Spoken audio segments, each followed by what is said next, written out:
Hello, everyone, and welcome to the Transatlantic Call-In Show. This is the place where you get to call in and ask all of your questions about trans-related topics to trans people live on air right in front of us. So if you are a parent with an uncomfortable question that you can't ask your trans kid, you can ask us. If you are a bigot, I will begrudgingly talk to you. No, just kidding. We actually try to prioritize gender critical callers on this show to hopefully have a chance to address some of their claims live on air. So if you would like to call us, please give us a ring. The number is 720-619-2288. And there's also a web link in the description if you are calling from outside of the US.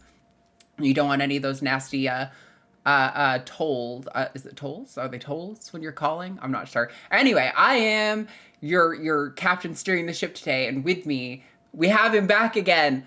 Thank goodness, it's Dr. Ben. What's up? I'm back. I'm here. It looks like we've got some callers calling in, so I'm excited to answer some questions, hopefully. And we'll have a good show today. It's been a while, and I feel like maybe I've been out of the loop a little bit with a lot of the trans issues going on, but in all honesty, and this is something that I'm going to recommend to a lot of our audience too, it's great to be active, it's great to be working towards the betterment of our community, but also it's very important to have boundaries. It's very important to prioritize your own personal safety, physically and mentally as well. So having those boundaries is very important. You do not have to be on the internet arguing with transphobes constantly, and a lot of times they're not worth talking to. This is kind of a space that Arden and I have set aside to talk to those people, but we are very protective of our time outside of this, and I encourage other people to also be that way. Your mental health is absolutely worth it. So I'm feeling a lot better now that I've taken a little bit of a step back. Granted, I've been working a whole lot in other ways, but it's been really good, I think. Yeah, no, I want to give you a round of applause for that because it's so true. I think we've talked before about how, sometimes the most impactful thing you can do as a trans person is just exist in spaces around people. And I think sometimes we spend so much time arguing online and, inhabiting online spaces and really engaging in this conversation that not only do we have a skewed perspective of the population's feelings about trans people, but I think we're not actually taking that time to touch grass and to really connect with those people as a human being and let them get to know that oh, hey, I know this trans person and they're totally normal. And it kind of undermines all of the, conspiratorial things that you hear about trans people. So yeah, I 100% co-sign that. Glad to have the conversation here. Like I said, we welcome the gender critical calls, and obviously activism is always good, but yeah, I 100% agree. Boundaries are important, and you need to enforce them. But for those of you who are chronically online, we do like to engage our audience with polls here on the Transatlantic Call-In Show that are just based on usually current events or general trans topics, and to kind of spark conversation, maybe initiate some call topics if anyone wants to call in about that. Last week's poll, Ben, since you've been healthily offline, we'll see if you even actually know what this is. But I might not. Last week's poll read. Oh God, I did not know that this happened. Yes, I did not know this has happened, but I'm not surprised.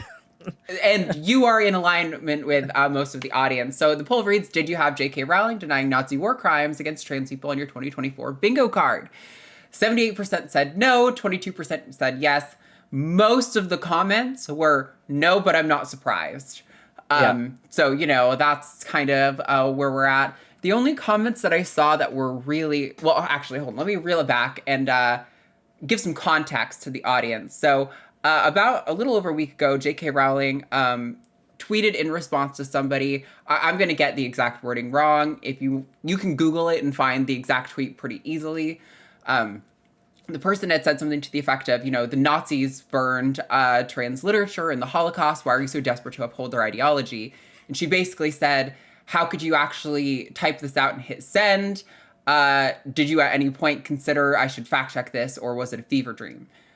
Basically denying the first major book burning that took place by the Nazis was a burning of the Hirschfeld Institute, which was the like first place where gender and queer literature was really studied. And that's not to say that Magnus Hirschfeld was a good person or that he would like didn't have any problematic views. I'm sure he did.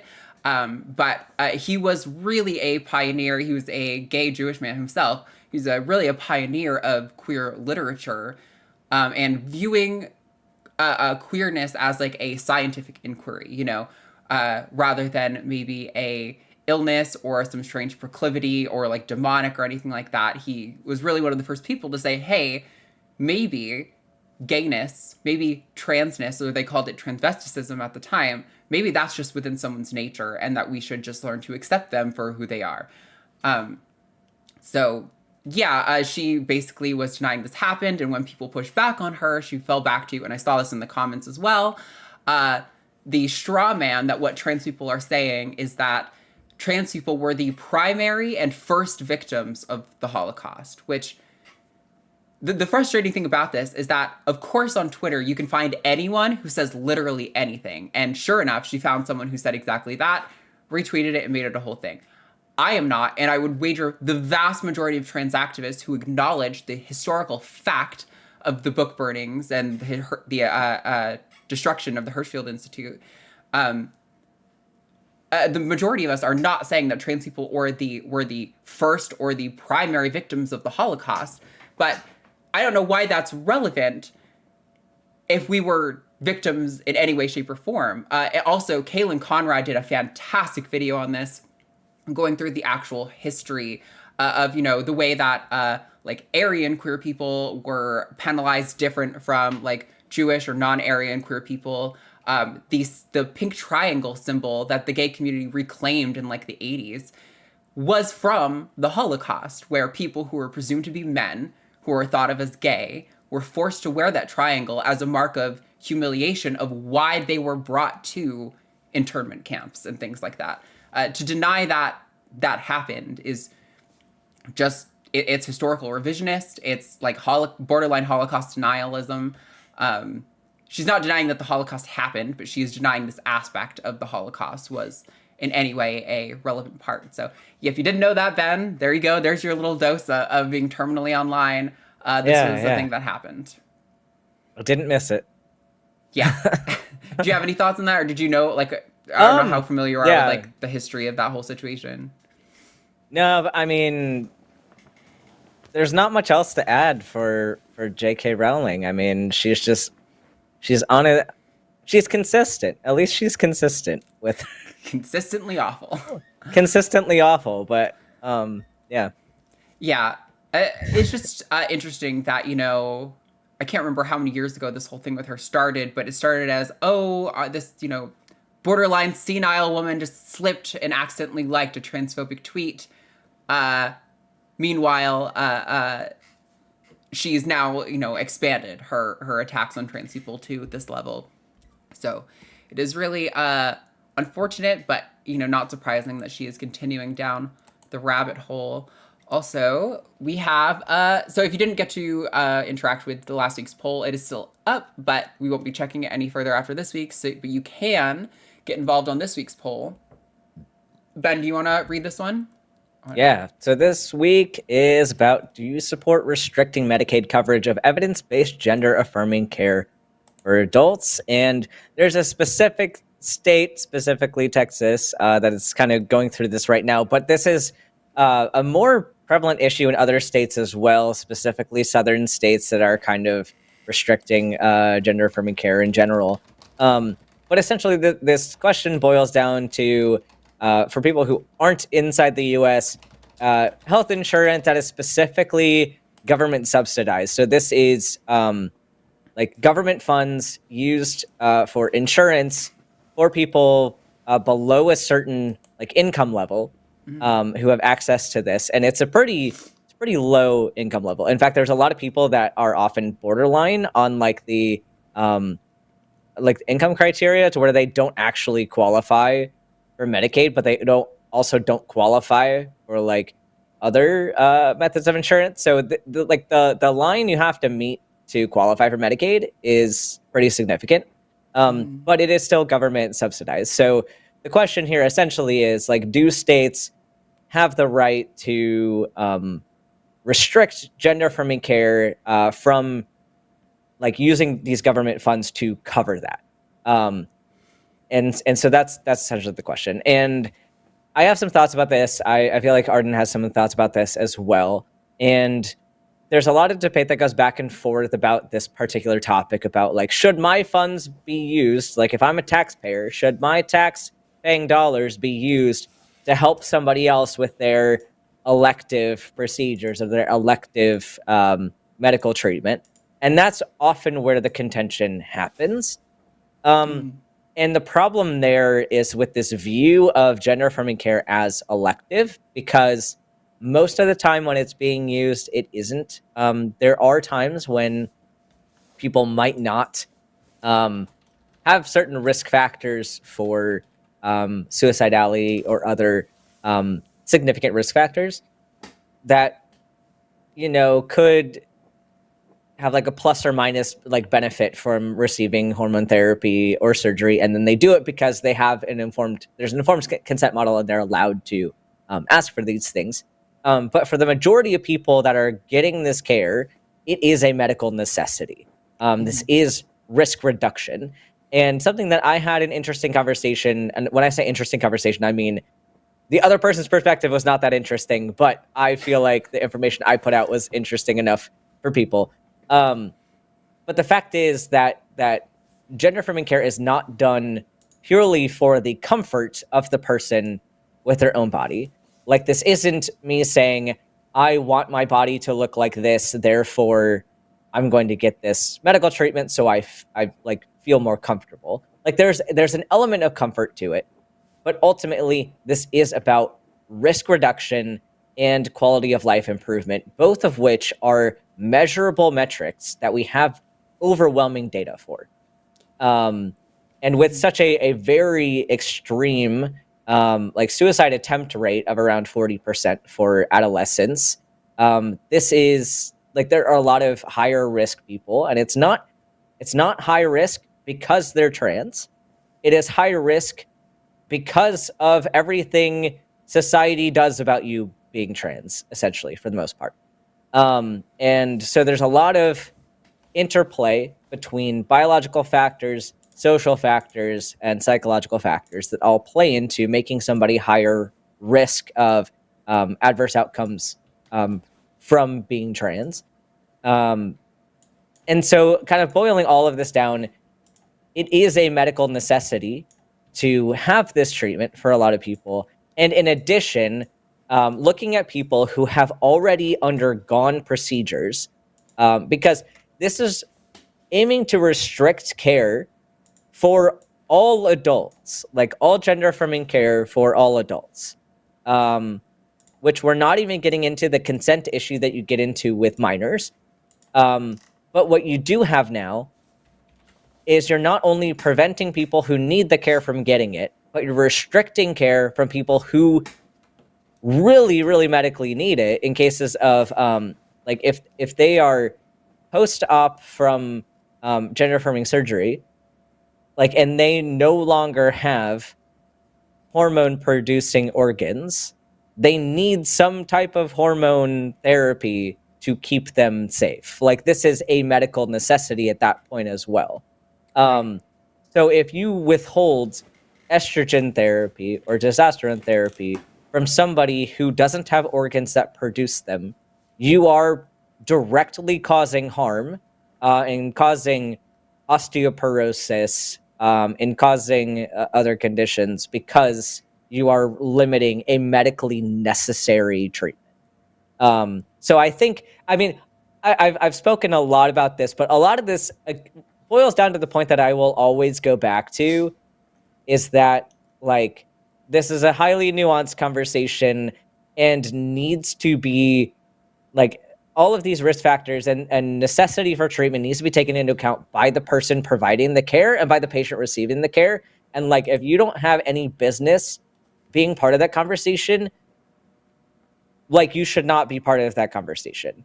And it's the same thing with other aspects of healthcare. Like, yeah, it might not affect you that somebody else is getting Ozempic for weight loss, but you know what? That is none of your goddamn business because you don't know their risk factors. You don't know their medical need. That is between them and their treatment team. And you can be angry all you want about your money going to support certain things. There are certain things that I'm not necessarily happy that my money goes towards. But you know what? Like at the end of the day, this is how our system works. And at the end of the day, we are working towards the most people getting the most benefit possible. And this is a system we have right now that is currently the best that we have to achieve this. So that was very long-winded. No, I think it was great, and it really captures kind of the heart of why I wanted to bring this poll. And sorry, I did get wrapped up in some production stuff, so hopefully I was a little distracted, and hopefully I don't repeat too much of anything you've said here. But I think there are some arguments against it that I think are, you could have that aren't anti-trans. That could be like you are just against your tax dollars going to healthcare in general. But I think that's stupid for other reasons. I think the other thing to consider is that, you were talking about like risk factors and stuff, and it's also important to consider if we don't provide people with this care, and this is the justification for lots of treatments within the medical community. Assume we don't give these people this care. Later down the life, they are more likely to suffer with a number of other afflictions, substance use problems as a result of this. If they're, because of, depression and substance use, they're not able to hold down a job, they need other sorts of government assistance. You are essentially creating a person within the U.S. system who is going to cost U.S. tax dollars more as a result of not having provided this, allegedly elective care to them down the line, than if you had just taken the hit of providing them with this evidence-based medical care at the point where they're requesting it. It'd be less that you're paying net over the course of that person's life. So it would in fact save, the state and federal government money by providing these sorts of services to people who are, citizens and residents who are on these state and federal programs. Yeah, there are a few responses I already saw to this that were basically, one is saying that it's not evidence-based, which is just not true. That you stand in opposition to like every major medical organization if you're saying that, which is fine, but I'd like to see some evidence. But yeah, the only position that I can see that would be not anti-trans, that would just be stupid for not understanding the point of a social contract of living within a country and having a governmental structure within the taxes that you pay. There could be an argument there, but I just think those people are stupid for completely different reasons. So anyway, I think I had some other thoughts, but Ben, you probably did more and more accurate information than I could ever on this topic. So if you want to get involved in the conversation, definitely go vote, comment, get involved on that post over there. But we do have some calls. I have announcements, but I think I'm going to take the first call first, and then we can get into announcements after that. Let's see. Who do we got on the line? Okay. What do you think about caller 5-4? Yeah, let's do it. All right. We're going to talk to caller Cole in Virginia. Pronouns are he, him. Cole, you are live on the line. What is going on? What do you want to talk about today? So I had a couple of things, and the first one was that I saw some criticisms of the WPATH study, and then while I was waiting on hold, did a Google search, and I was correct in assuming that it was right-wing nonsense. So never mind on that one. Okay. Yeah. There were people claiming that, the WPATH leaked files shows that there's malpractice going on and blah, blah, blah, blah. And then I found somebody who did a criticism of that entire report and found a whole bunch of errors and misrepresentations and whatnot. As per usual, that happens with the right-wing stuff. Yes, it is an extension of the Twitter files, essentially. Gender Critical are trying to make it the Twitter files, which was also a big nothing burger. But yeah, so It says on the call screen notes you want to talk about trans being compared to religious belief, and so what is your question around that? So my thoughts about that are, is it worth it to do on purpose? Because of the, all of the right-wingers going, oh, trans ideology, it's a religion. I mean, technically there's some similarities. You can't choose what you believe. You can't choose what your gender it is. It's possible for your gender to change over time. It's like in some people. And you can change, your religion can change over time. Not that you have any control over either of those things. If you live in a society that does not approve of your gender or religion, you will have a bad time and or be in danger. And then I'm wondering a little bit if there's any correlation between the people who will say, oh, no, that person's not a real Christian, or they're not a real Muslim, or they're not really Jewish. And the people who go, oh, well, that's not a real, man or woman or whatever. I mean, I think that there's some similarities in terms of the social structure, but I don't think that it's because they're like. I don't feel like they're similar in terms of what they are, but the fact that humans have certain hierarchies and like us versus them things, like I feel like that structure of like in groups is kind of similar sometimes among community members, but I hesitate. Yeah. To say that, like, I don't think it would be a good move to like openly compare them, especially since often like just from the utility side of it, not even going into the argument. Yeah. Well, the thing is though that even if you say like, hey, this is like my belief system, the end result of that is having people say, well, I don't believe, like, your belief system is wrong, and and they're just going to oppress you over that reason in addition to the other reasons. So it's like it's still going to cause the same conflict and maybe even more conflict, because now you're like, oh, you're directly opposing their religious viewpoint. And like the arguments around that tend to be the majority. It tends to be so hostile anyway, and I just don't think, even without going into the argument, I'm sure Arden will go into the argument itself, but I just, utility speaking, I feel like it would be digging a bigger hole for us than we're already in. Yeah, I also want to push... kind of along the lines. I'm also going to push back on you can't choose your religion. So when we talk on the show, you're probably referencing, or maybe you're a philosophy person yourself, that you can't choose your belief, you are convinced of things. And that's true, but it's not exactly the same, right? You can't choose your trans identity.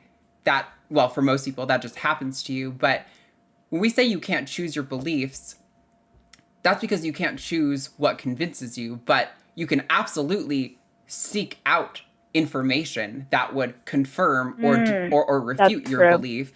And you can't really do that with being trans. Like, you can true. Even if we were to assume the anti-trans position that, being trans isn't real or there's no evidence for trans healthcare, you can't find evidence that suggests you don't like how you want to present, right? It's like saying, oh, I can look for evidence about why I actually don't like vanilla ice cream. Like, you're just observing your internal state and how you feel about things. It's not the same as a belief claim.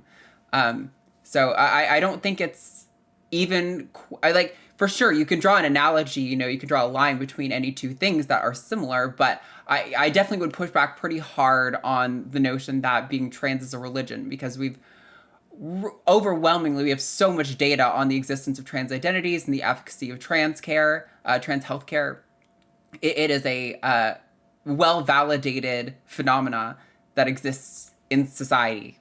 And while being religious, having a religion is something that we do see in society, it's definitely not the same at all.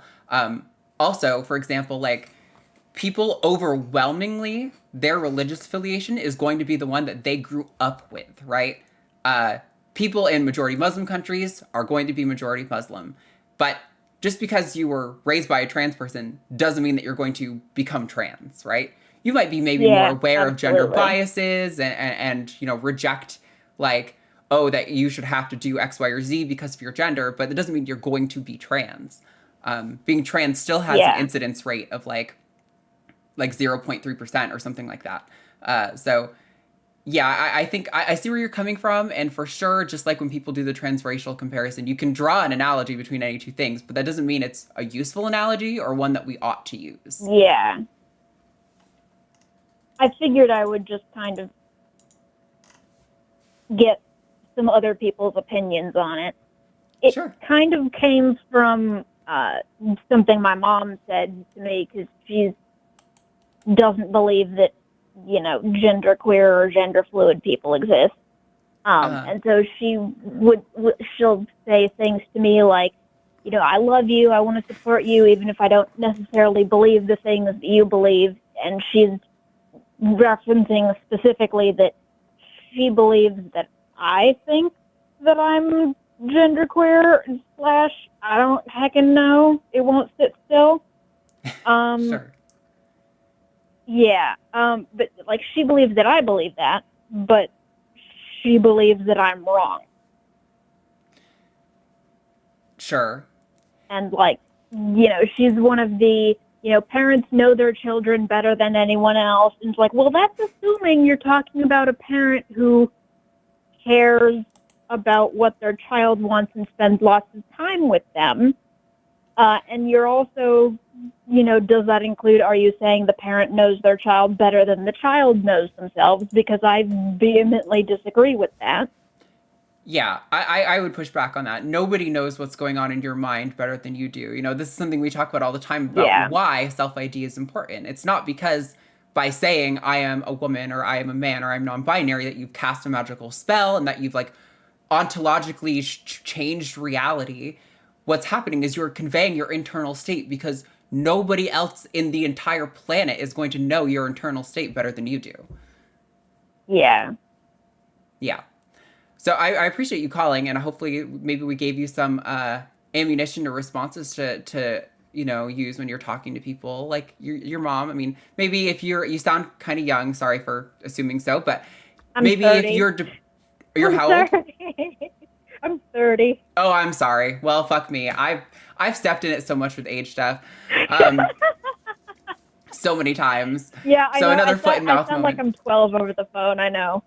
No, that's my bad. I apologize. I shouldn't have made that assumption. Well, it's good to know that then you're not like relying on your mom in any way. So, you know, what I was I'm going to about say was move if back you're in with relying, him, but yeah. yeah, I was just gonna say if you are relying on your mom, maybe don't pick a fight with her. But if you're not, then you know, by all means, you can fight to your heart's content. Yeah. Well, yeah, my apologies for the assumption there. A nice Yeah, foot and no mouth moment worries. for me. That'll make a great clip. Yep, I have the baby face to go along with the baby voice.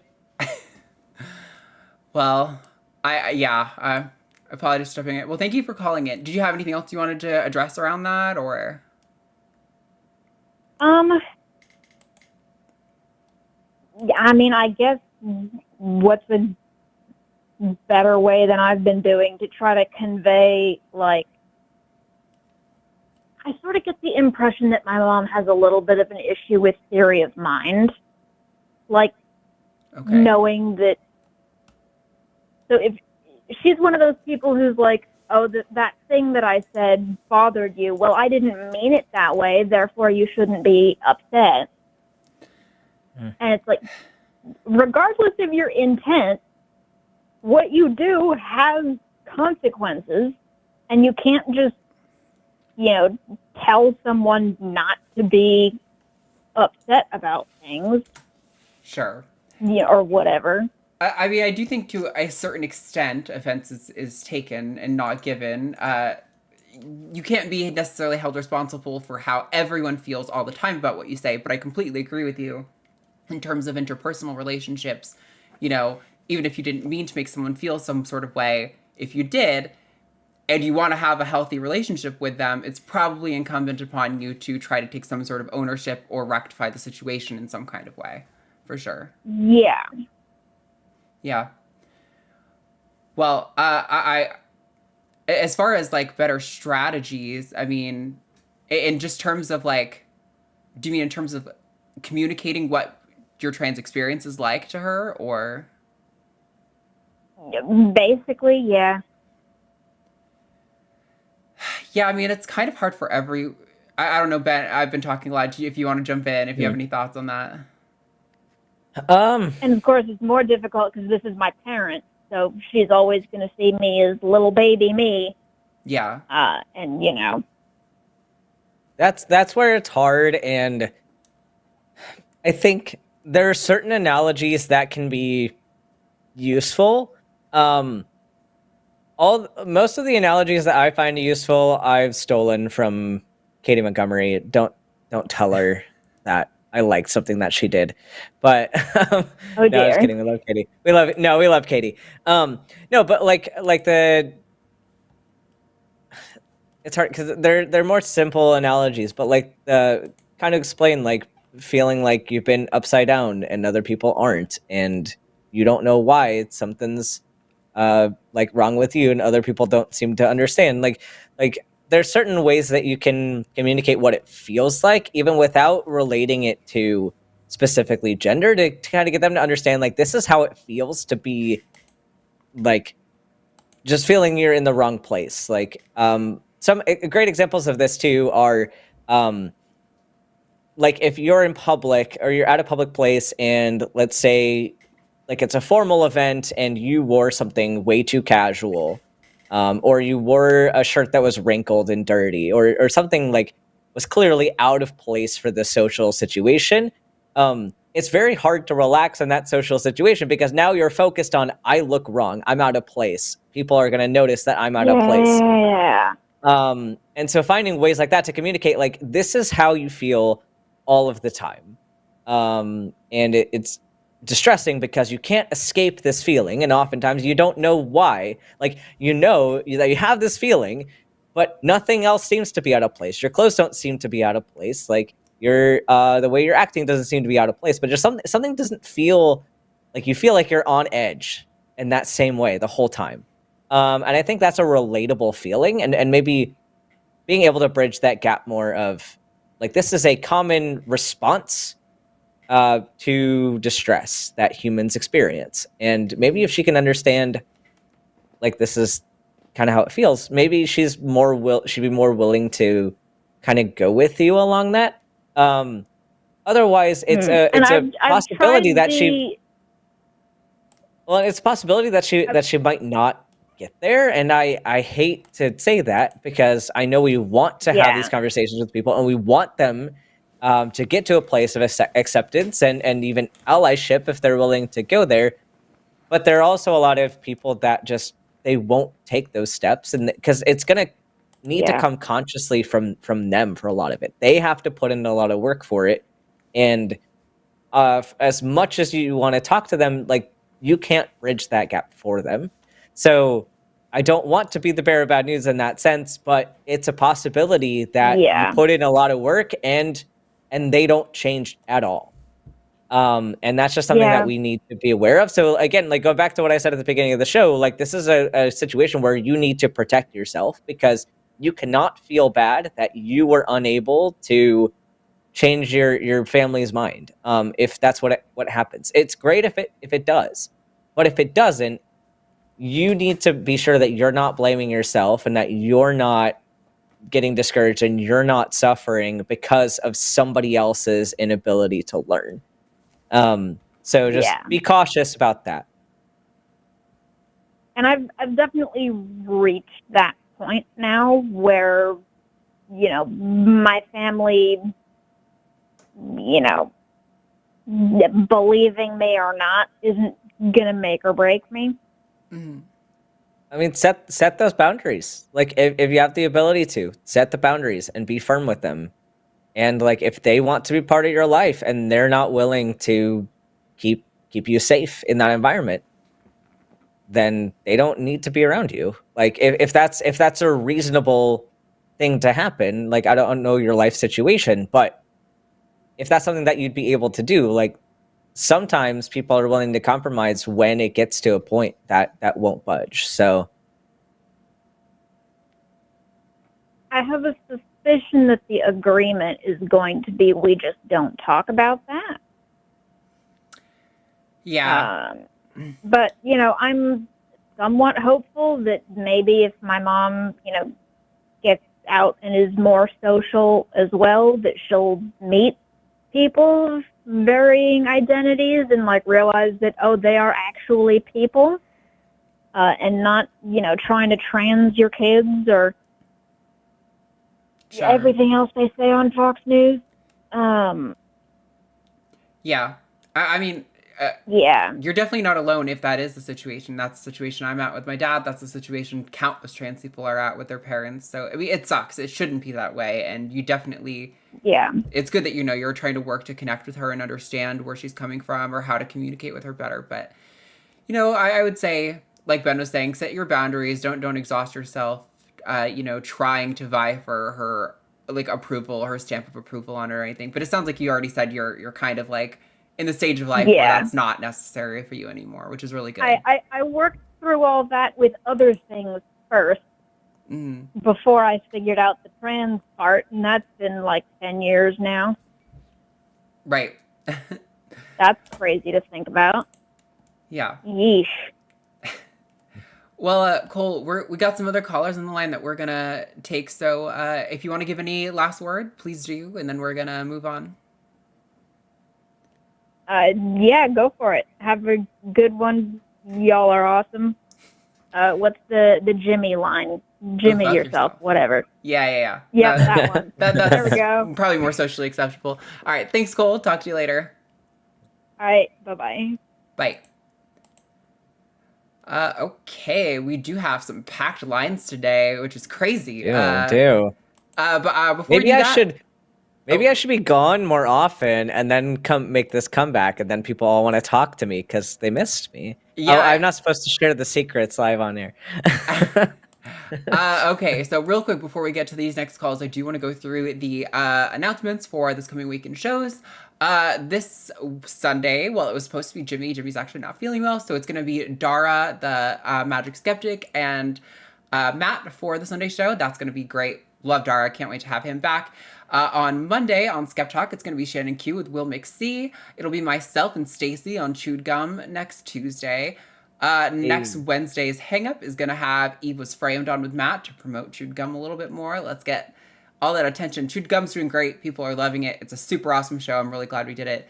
Then I don't actually have a guest sorted out next week, but I'm supposed to be here. So we'll figure it out, and I'll let you know. The last thing I want to let you know about is if you have been seeing the merch that Matt wore last night on the Hang Up and you want to get some yourself, it is a limited edition. It is only for this month during the Matt and Jimmy's birthday month. We have this special birthday brawl merch set over at linemerch.com. If you want to support Matt, you can get the one on the left. That is the floating demon head from N Boss that we're sort of featuring. You can get that on, shirts and stickers and mugs, or you can get the one with Jimmy that says unafraid to disappoint daddy, magical or otherwise. So definitely go check those out. That's linemerch.com. Get yourself a sweet little piece of merch. But until then, we've got some other calls.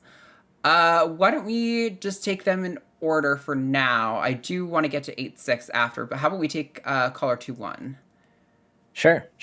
I know when we say these numbers, you guys think we're talking in code. It's too much to explain right now, but William, they, them, in Arkansas. William, you are live on the line.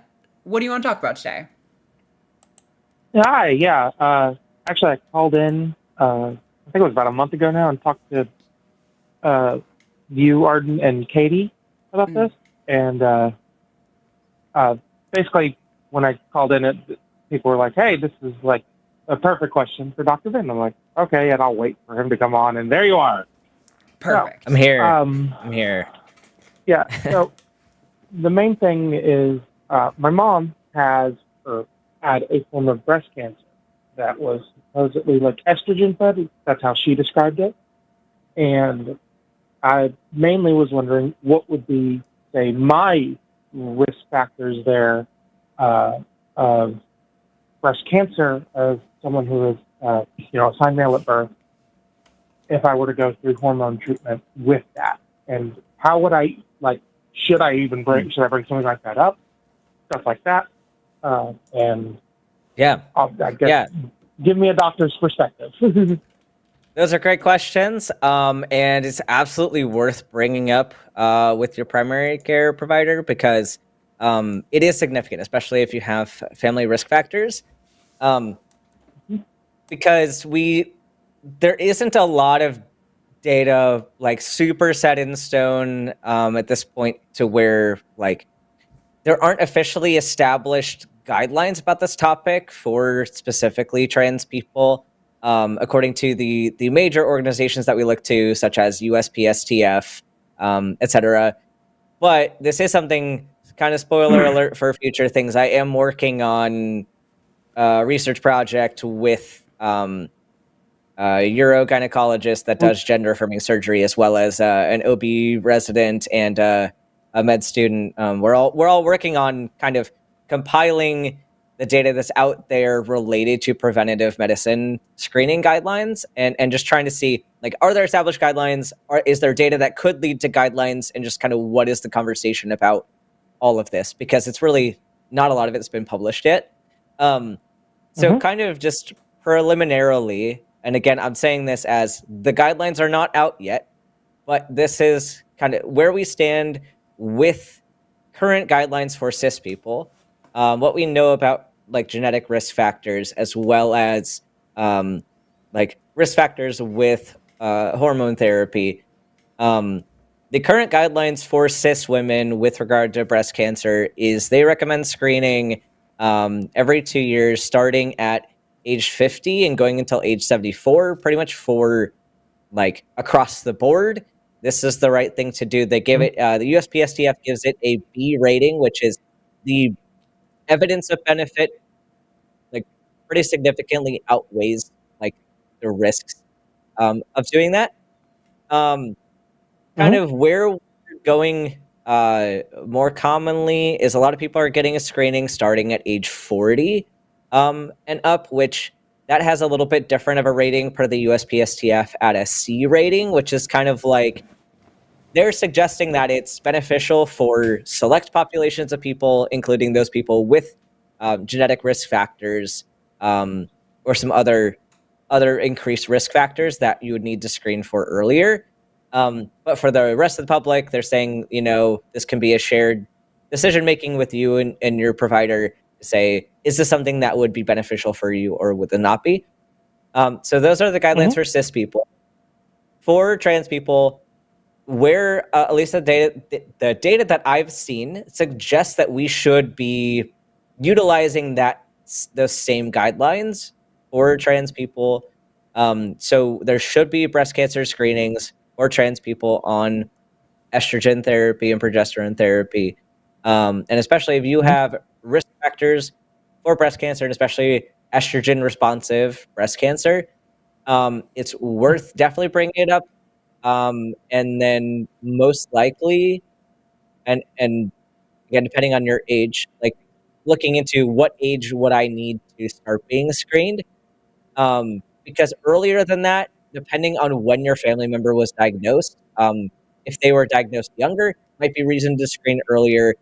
But if it was older, probably adhering to the same guidelines as cis women is likely not a bad move. But again, you'd have to talk to kind of your healthcare team about those recommendations. But the data is showing that you are more likely as a trans person, you more likely have risk factors similar to cis people, cis women, specifically cis men. It's, I think, a 46% increase in risk, at least from the data that I was seeing, a 46% increase in risk for trans women on hormone therapy compared to cis men. So. All right. Cool. Thank you very much. Trying to actually remember when Mom got her training now. I'll just have to ask her. Awesome. Well, that's it. And thank you for, being on the line so you can answer my question. That was awesome. Thank you. No problem. Thanks for calling in. Thanks, William. Bye. No problem. You have a good day. Bye. Well, that was super informative and short, which is awesome. All right, let's take. I said we were gonna take caller 86, so let's do that. If you're on the line, stay on the line. Lines are still open. I will probably close them close to the hour, but we're gonna try to take everyone so far. Unless Ben, do you have like a? I need to get up at 2 a.m, so please God let me go. No, I'm actually Okay. on a reasonable schedule right now, which is wild. Cool. All right. Well, this will be interesting. Let's talk to Andrew in Florida. Pronouns are he, him. Andrew, you are live on the line. What is going on? Hello, hello. Hello. Oh, there we go. Yes.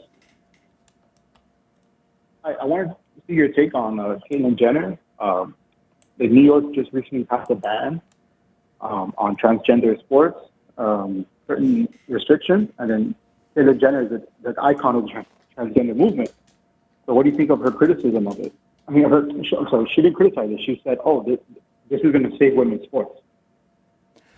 I kind of laughed a little on it. I'll let Arden do a lot of talking because I just talked a lot. But I just have to say I'm laughing at the fact that you said that Caitlyn Jenner is an icon of the trans movement, because I think the majority of us would disagree with that statement. Yeah, I mean, she's definitely one of the more famous trans people that exist, but I don't know if I would consider her an icon of the trans movement. She's been a very vocal conservative person since long before she transitioned, and she has continued to be that way, which is not surprising. I don't actually know anything about the New York sports ban, though. I've been detached enough and touching grass enough that I actually haven't heard that one. So, do you know what the specifics of the bill are, or what they're trying to accomplish? That's to you, Andrew. Hello? Yeah, they're trying to put certain restrictions on women's professional sports, like using certain county facilities that belong to sports teams. And she just gave a 1-minute statement next to the politicians supporting it. It says it bans female sports teams with transgender athletes from using county-owned facilities. Okay. So, and then a direct quote from Caitlyn. She said, "Allowing transgender athletes like myself to compete against other women will ruin women's sports for years to come. Let's stop it now while we can." Yeah, so I mean, like we've said countless times on this show, a categorical ban on trans women's participation in women's sports doesn't actually help fairness. It is just discriminatory. I'm all for evidence-based restrictions that promote fairness, and if that means that a trans person has to be on hormones for a certain period of time, or that we restructure how we are composing sports leagues to be maximally inclusive and maximally fair, that is all well and good in my opinion. But I don't think there's any situation in where a categorical ban of trans women actually accomplishes anything other than discriminating against trans people, as well as in some cases cis women. For example, in the I think it was it Caster Semenya who, or there's some intersex cis woman who was like banned from competing in some sort of top level sport as a result of having high testosterone levels. I mean, like that sucks, but I mean, if it's being applied, equitably, including to cis women, then that's fine, I think. But I don't think that Caitlyn has been running for public office as a Republican, so it's wholly unsurprising to me that she would stand next to a Republican official and endorse a Republican policy. That seems like a pretty standard thing for a politician to do.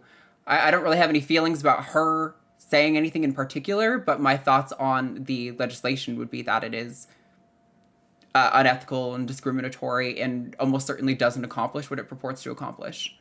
Or rather, it's inefficient at accomplishing what it purports to accomplish.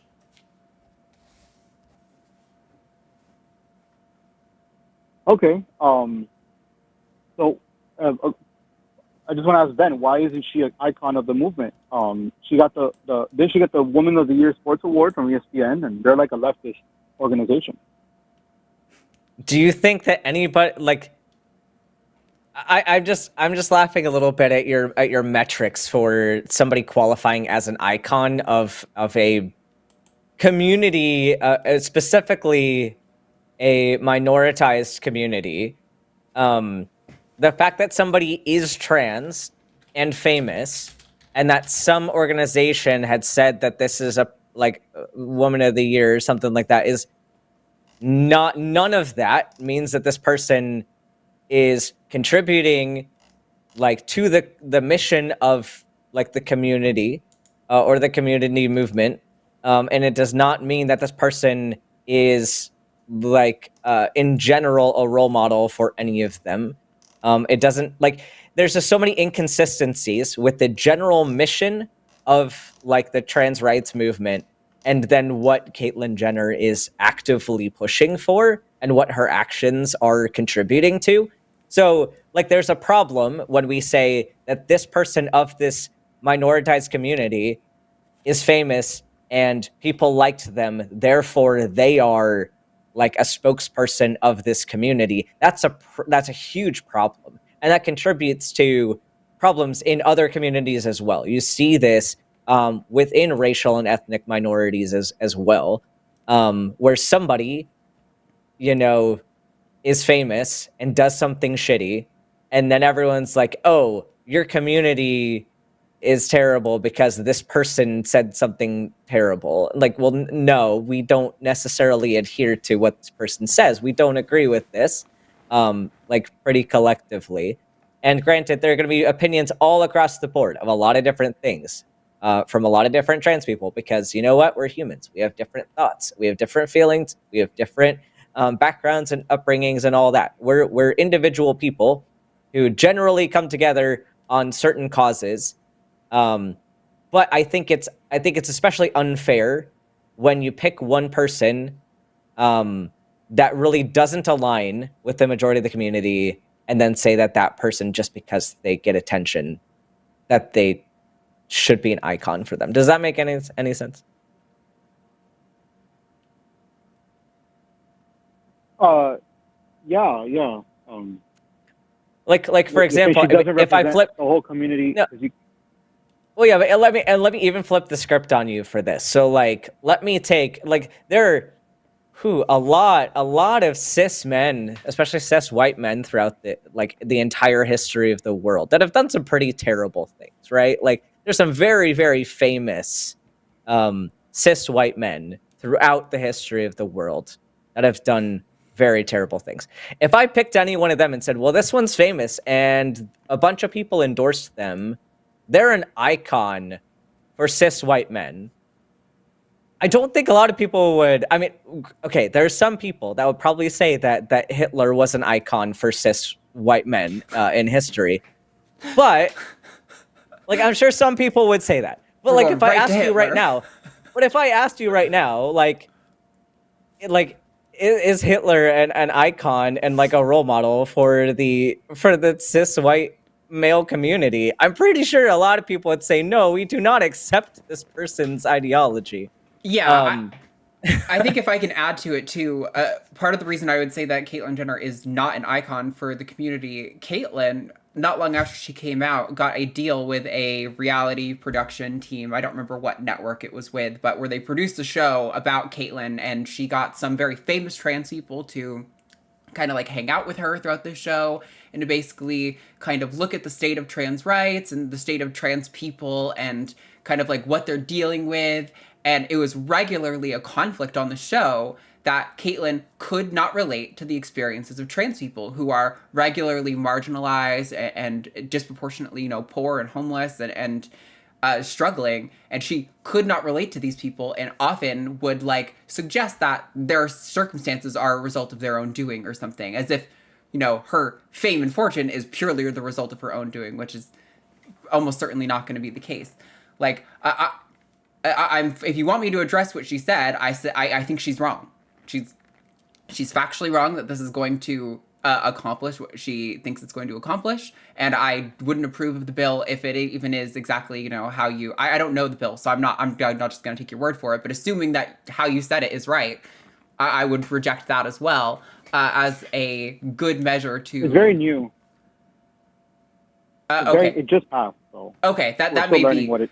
Um, Yeah, but Caitlyn Jenner, it was like a meme that she could not connect with the experiences and struggles of trans people. And the fact that she is willing to and regularly endorsing Republican politicians who endorse policies that objectively hurt trans people and that most trans people reject, to call her an icon, I think is just kind of silly and loaded. And it feels like you came in here with like a sort of agenda to try to like, to say like, oh, well, this one trans person thinks this thing, so how do you handle that, huh? And it's kind of like, okay, lots of trans people think lots of things. Like, I don't know why. So like, on this show, as a matter of being a skeptic as well, I don't really care what individuals think. I care what the facts are and what policies exist and are being evaluated. I don't care what Caitlyn Jenner thinks, and I don't even care what some of the people who I might actually think are icons of the trans community think. Like, I'm sure I have disagreements with, I think even like Our Lady J and like Laverne Cox have had some kind of half-baked take on like trans minors' access to healthcare, and I would reject that too because it's not in line with the facts or the evidence.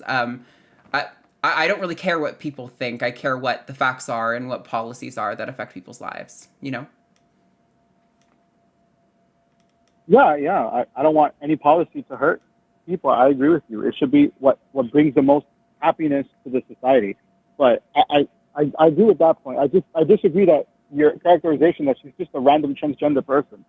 This is a Wait, hold on, Olympian. hold on, Andrew.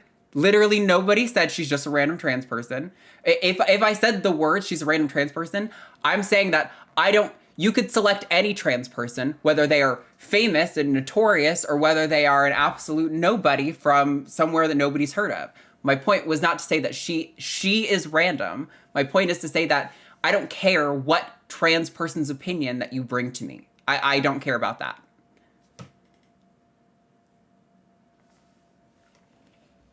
Okay. Unless they're a legislator making laws. Then I care what they have. And in which case, we'll still argue with them. And we'll tell them that they're wrong and show them the evidence that they're wrong. And yeah, we'll disagree with anybody like that we don't agree with. Like it's, I don't know. Yeah, it's not like she's... all of us to... Yeah, she's a former Olympian. I just thought that she had a unique voice because she was in professional sports. Won many awards. That still doesn't mean anything because, and additionally, like, being in the Olympics for one sport does not mean that you're an expert, number one, in sports science in general, and two, that you can then make legislative decisions for every other sport as well. Like, a lot of sports decisions need to be made at that sport level.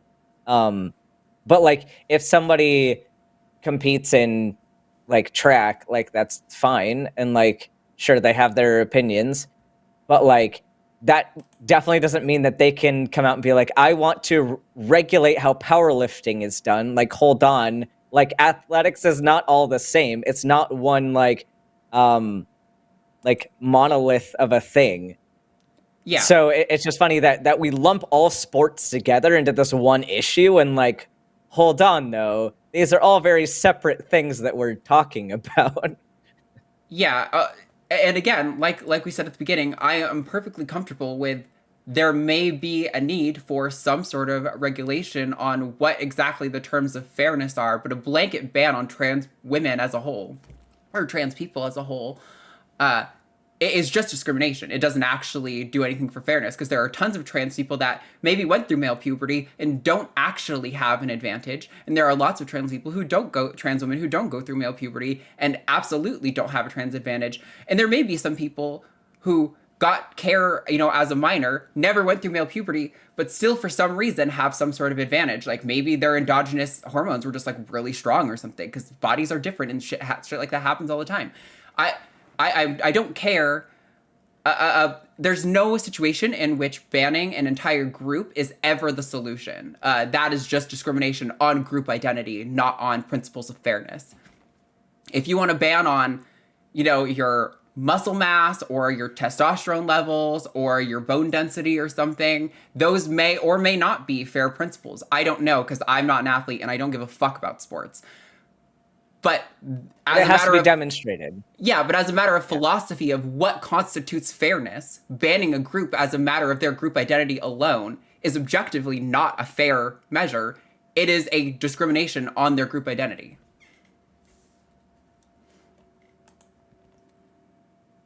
Yeah, a blanket ban on all trans, an entire group of people. I think that's a little extreme, also, because it's not like it takes away nuance. So I agree with that.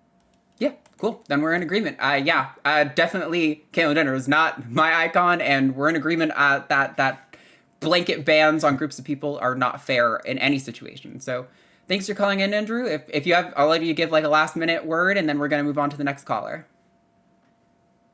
No, thank you for your time. Have a lovely day. Thanks. You too, Andrew. Bye. I think we've been doing these conversations a lot, and over the years, I've changed my practice, I've changed my mind, I've refined my rhetoric and stuff, and I think this sort of line that I've been using in the last like 6 months or so about the notion of like a blanket ban, banning trans women is just banning on group identity. It's not banning on any principles of fairness.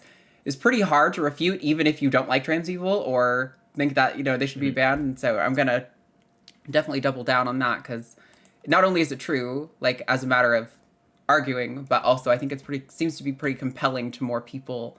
So I'm gonna keep that one in my back pocket to use, because also I don't have to get as pissed off or like slapping down like facts or anything. Like I like it when I don't have to go to empirical data to appeal to someone, and that I can still be convincing. All right, let's see. How about we talk to, all right, we've got another celebrity opinion call. Let's take call number 95. Okay. We're going to talk to Bobcat in New York. Pronouns are he, him. Bobcat wants to know our thoughts on Dr. Phil, and I'm going to tell you right at the outset, Bobcat, I don't know anything. I saw Dr. Phil was on like Joe Rogan, but I don't really know anything about Dr. Phil or any of his takes. But yeah, I would love to know what you're bringing to us. What's that? I had the misfortune of watching a 2-hour interview that Dr. Phil McGraw did with Jordan Peterson. He's more relevant to American audiences than anybody else. He got his start, he had his own TV show because Oprah Winfrey made him famous. But he specifically attacked the American Psychiatric Association, the American Psychological Association, the American Medical Association for supporting gender-affirming care. And it seems to me that Dr. Phil has been deliberately inserting himself into conservative media outlets like Ben Shapiro, The Daily Wire, Jordan Peterson, and Dave Rubin of The Rubin Report. And I was just wondering what your opinion was, because he sounds, transphobic. I mean, It sounds like that would be. And honestly, especially the people he is associating with, I'm quite frankly not surprised. Right. I wish he wouldn't do that, but also, at the end of the day, there's a reason why I don't, intake that kind of media, because it's absolute garbage, and it's, not even a fun garbage to watch. It's just disappointing garbage. And it's a thing that we can't do a whole lot about, and, I wish I could, but also those people are just kind of in their own little world of misinformation, and I just avoid that type of media because it's not conducive to my mental health. So I think he's from everything you're saying, it sounds like he's transphobic. He probably is, and I just don't see much value in I don't know. The only reason I brought it up is because I'm 58. I grew up watching Dr. Phil since he first started his television show, and it seems he suddenly identified himself as a Christian, and then he's jumping into the conservative bandwagon. I think he's just trying to keep himself relevant. And the only reason I brought him up is because I watched the show for years. He never said on his show that he was a Christian. and he said it in the interview I saw today that he did with Jordan Peterson. I was just curious about your opinions. That's all. I guess that's the only thing I had to say. Yeah, I think this is a problem when, like, so people will often accuse me or, you know, other people here of using the appeal to authority fallacy when we talk about, like, the majority of medical associations endorsing trans healthcare. Right. But that's incorrect, because the reason those organizations are endorsing healthcare is because the evidence supports it. We're appealing to the evidence that those professionals and researchers have. But it's the problem with these figures who are doctors in the, like, mainstream public media, where they'll get a lot of credit that is undeserved simply by virtue of having the title doctor alone, and people will assume that everything they say is true because of the doctor title alone. Same thing I see people in chat are talking about Dr. Oz.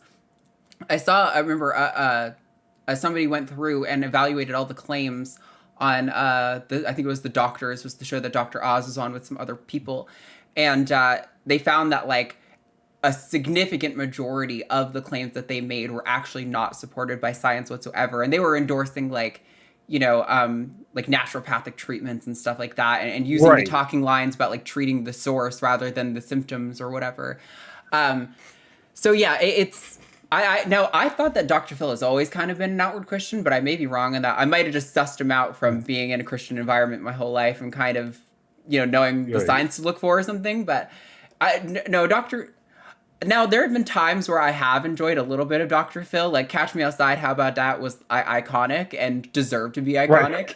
Right. but there's a lot of Dr. Phil stuff that is just absolute garbage. I remember he used to bring in, he used to send, like, troubled kids to, like, the ranch or whatever, which was, like, this, like, behavior control situation that I don't think was, like, at all, like, an evidence-based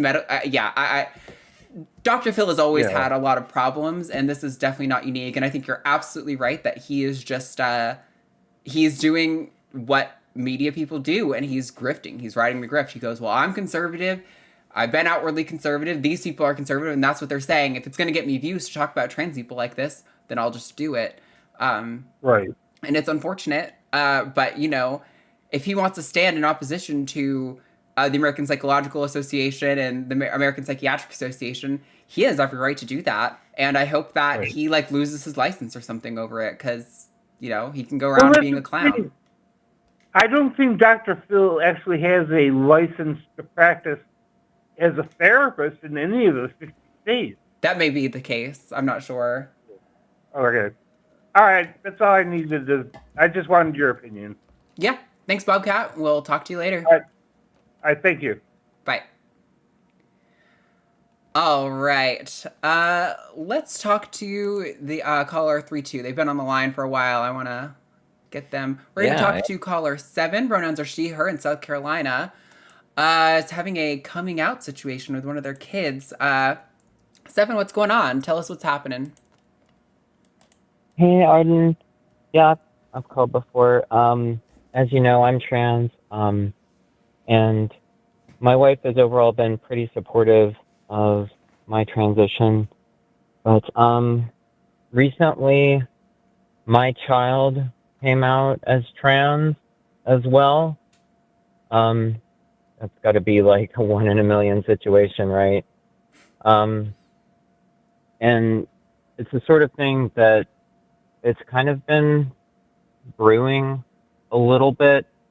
My child was assigned female at birth, and you know, as a little kid, enjoyed wearing dresses and makeup and things like that. You know, traditionally feminine things. But recently has leaned more towards androgynous or masculine presenting clothing. Back in December, he cut his hair. He used to have really long hair, but cut it really short. In January, he sent me this little meme. It's like a little graphic novel panel of a feminine-looking character struggling emotionally and saying to their friend, "I'm not a girl." And at the time, I was like, "Whoa, what does this mean? But, you know, he didn't say anything more about it. I asked him what it meant, and he didn't respond. And I was like, okay, well, I'll just file that away. Last month, he told me he wanted to go by a different name. He didn't want to go by his birth name anymore. He picked a different name. Kind of a gender-neutral name, really. Neither masculine nor feminine. And then on Sunday, he told me that he wanted us to change his pronouns. Instead of she, her, he wanted to go by he, him. So, I mean, obviously I'm like, yeah, you know, I'm going to do that. But my wife is saying she's not convinced. I'm sorry. I'm like, he shouldn't have to do anything to convince her, you know, just him saying so should be enough. But she's like stuck on the fact that he used to be super into girly things. And when I came out as trans, he was like, oh, this is going to be great. We're going to be able to go matchy-matchy. We're going to be able to wear the same outfits and everything like that. Like, because I was going to start wearing more feminine clothing. And so my wife is just like, you know, she said, I'm skeptical, but not skeptical in the way you guys use it. Skeptical is in the I don't believe you sort of way. And like, I don't know what to do to convince her. Like, even if he's not really trans, even if he decides later, you know what, I really am a girl. Like, what does it hurt to use his preferred pronouns, to use his preferred name, to just believe him? And I can't seem to get through to her. And I wonder if you had any advice for me.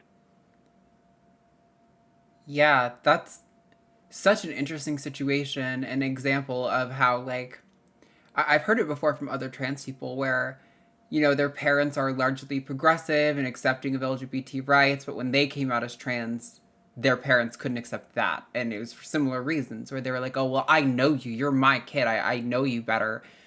But I think a lot of parents underestimate how brilliant kids are at soaking up information from a young age on things like what is expected of me.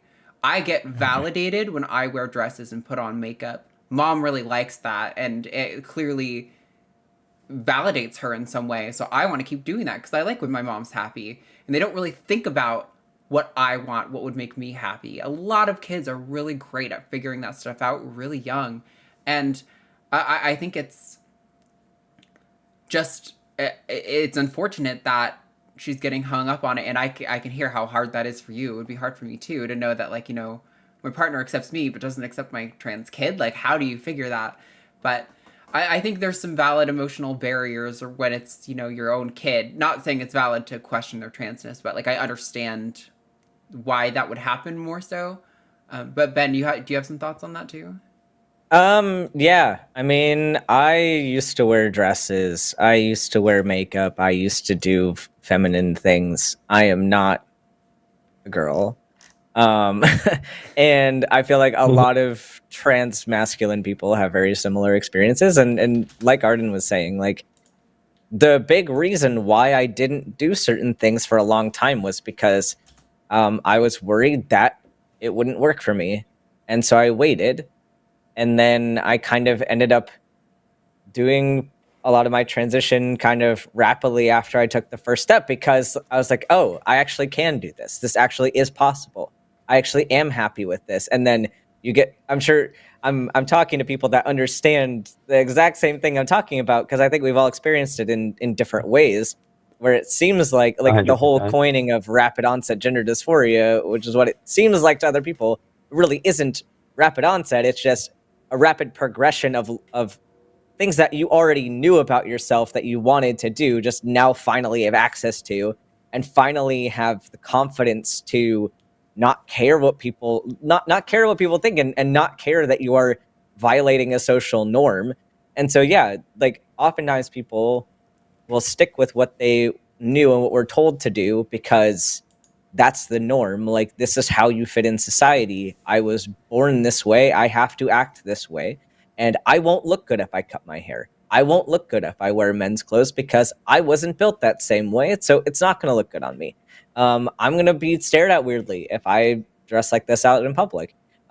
People are going to bully me if I change my name and all that. Like, it's all the social factors that make people want to wait that long to, like, for the most part. I mean, some people really do, like, not want some of those things, and that's totally valid. Like, some people don't want to undergo any, like, outward transition, and that's totally fine. But for a lot of people that end up doing that, it's like the barrier were those social factors and not necessarily things that they would have organically have done on their own. And it's totally valid to be a trans man or trans masked non-binary person that likes to wear dresses. Like, dresses have been part of human, like, fashion forever, like, just under different names and under different silhouettes, but they all have been used by all genders throughout time. Makeup has been used by all genders throughout time. So many things that we label as masculine or feminine, like, you break it down and like, is this really needing of a gender label? Probably not. But we associate that with Right. certain things. Like, it's all social things. Like, and it says nothing about, and you all know this, like, this says nothing about who this child is and like what they want to do with their life. And so, I mean, it's just saying It's things so that weird, everybody here for the most part already knows. But like, it's like the things that people are concerned about with regard to, like, minors transitioning, especially I see this a lot with transmasculine people, because we're viewed as vulnerable. We're viewed as these innocent little girls that have been conditioned and, like, groomed to, like, transition because we're too weak to make our own decisions. We're too emotional to make our own decisions.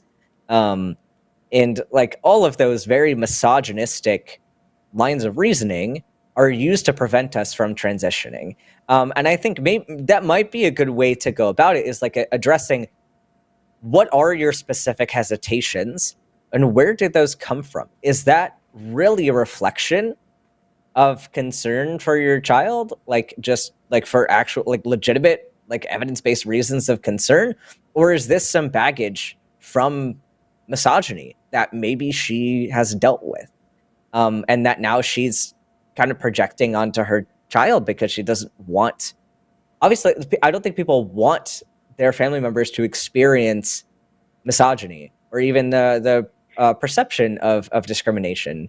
And so I think probably the emotions are coming from a good place, but I get the sense that there's some additional components that maybe could be worked through with understanding this is where my barrier is, and here's kind of why I'm thinking this way, and maybe she could change her perspective a little bit with some of that, and maybe it won't, but it's a thought. I've tried to talk with her about it, and all she's given me is, well, look at how much our child has been viewing themselves when looking in the mirror and wearing feminine clothes, and and I'm like, well, feminine clothes doesn't make him a girl. And she's like, you don't think I know that? And she gets mad at me like I'm accusing her of being an idiot. But it's like, this is exactly the line of reasoning you're using.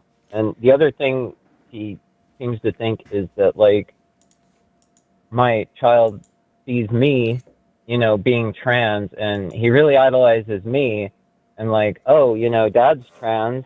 He still calls me dad.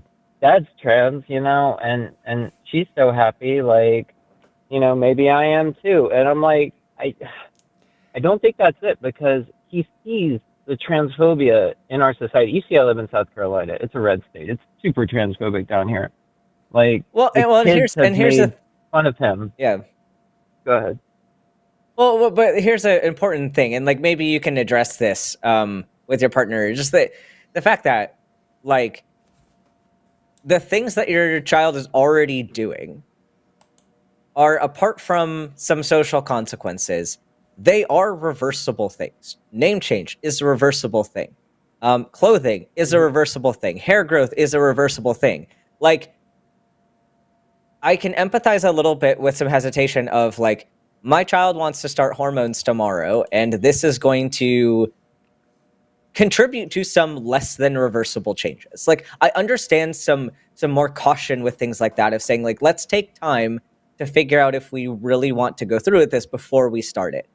But the thing is, the things that we do to assess whether or not those steps are appropriate are social transition, which is exactly what your child is doing. Your child is doing the recommended things to assess whether later steps are recommended. Like, to assess whether there is like if you think about what are the ways to prove whether or not somebody is really trans, like, you, of course, you can't boil it down to any specific factor that says, okay, this person's a real trans person and this person isn't. Like, that's ridiculous. But like, predictors of how successful they're going to be with other like medical or surgical transition is kind of hinged upon like how successful social transition is, or like how successful other like methods of gender affirming care are for this person, and like supporting them, validating them. Like, these are all the steps that we would take. So the first step to really assess whether or not this kid is really trans is to validate them, and then let them drive that. So like, Yeah. I mean, It's like maybe if- it's hard to I get get them what to you're understand, saying, but yeah. We had a good if he's saying, "Oh, I'm really a boy," and we're like, "Okay, you're a boy. We'll treat you like a boy," and then if he ends up not liking that, that's informative. Or if he ends up really liking that, that also tells us something. Yeah, and we had a really good, when we had Luxander on a couple weeks back, we had a really great talk about like how, you know, people would probably be more understanding of trans people if, now I am not saying being trans is a choice. I don't experience it that way at all, but I do think that maybe there's some impetus on us to kind of validate that maybe it's even okay if we start to let people view it as a choice and make the active choice to be like, hey, I just kind of want to see if this is going to be better for me because I'm not happy with how things are right now, and this is an option. Like, you know, it's good that people know that transition is an option on the table for you, and that, and like Ben is saying, I'm not sure exactly how, I don't remember how old you said your kid was, but that social transition is almost always going to be the first step for a minor. And if that's where he's at right now, then great. Let him cut his hair and change his name and change his pronouns and rock with that and see if he likes it. And if not, that's also okay. Not to mention, most kids who identify as trans and then detransition don't end up going back to being a like straight cisgender person. They end up being some like queer gender fuck person who's like, listen, I'm just opting out. I'm just me. Like that's where a lot of those people land. So like, even if we assume, you know, we're going to let your kid socially transition and experiment, but maybe it won't work out, almost certainly he's not going to go back to being the, you know, little like gender conforming daughter that your wife thought you had. And so maybe there is a period of what's going on is that your wife is just going through a little bit of a period of mourning. And I know some trans people really reject that, don't like that. I understand why, because it hurts when your parents say it to you, but I do understand it. Like, what my mom expressed that she felt that kind of way to me, or when I was earlier in transition, and I felt like it was reasonable to me. Like, she had expectations, and she's realizing now that they're not going to be met. And she wasn't saying that I shouldn't transition because of it, just that she was experiencing a little bit of an emotional adjustment due to realizing that the things that she thought she saw for me are different, and one of the differences is that it might be a little bit harder of a life for me ahead. And I think it's okay to have an emotional reaction to that. But yeah, I definitely, I think the best thing you can do is like maybe take your kid to a therapist and just kind of start everything along the path that you should for, you know, their age range, and like just let them start experimenting and talking it out and feeling where they are. And if they end up somewhere else, then that's cool. Like, if your wife loves you and supports you, like, it's strange that it's not like kind of intuitive, but, you know, again, I guess it's just that emotional appeal of of it being your own kid. Yeah, maybe. And it's also kind of like, it was super easy with me because I've always been super feminine, you know.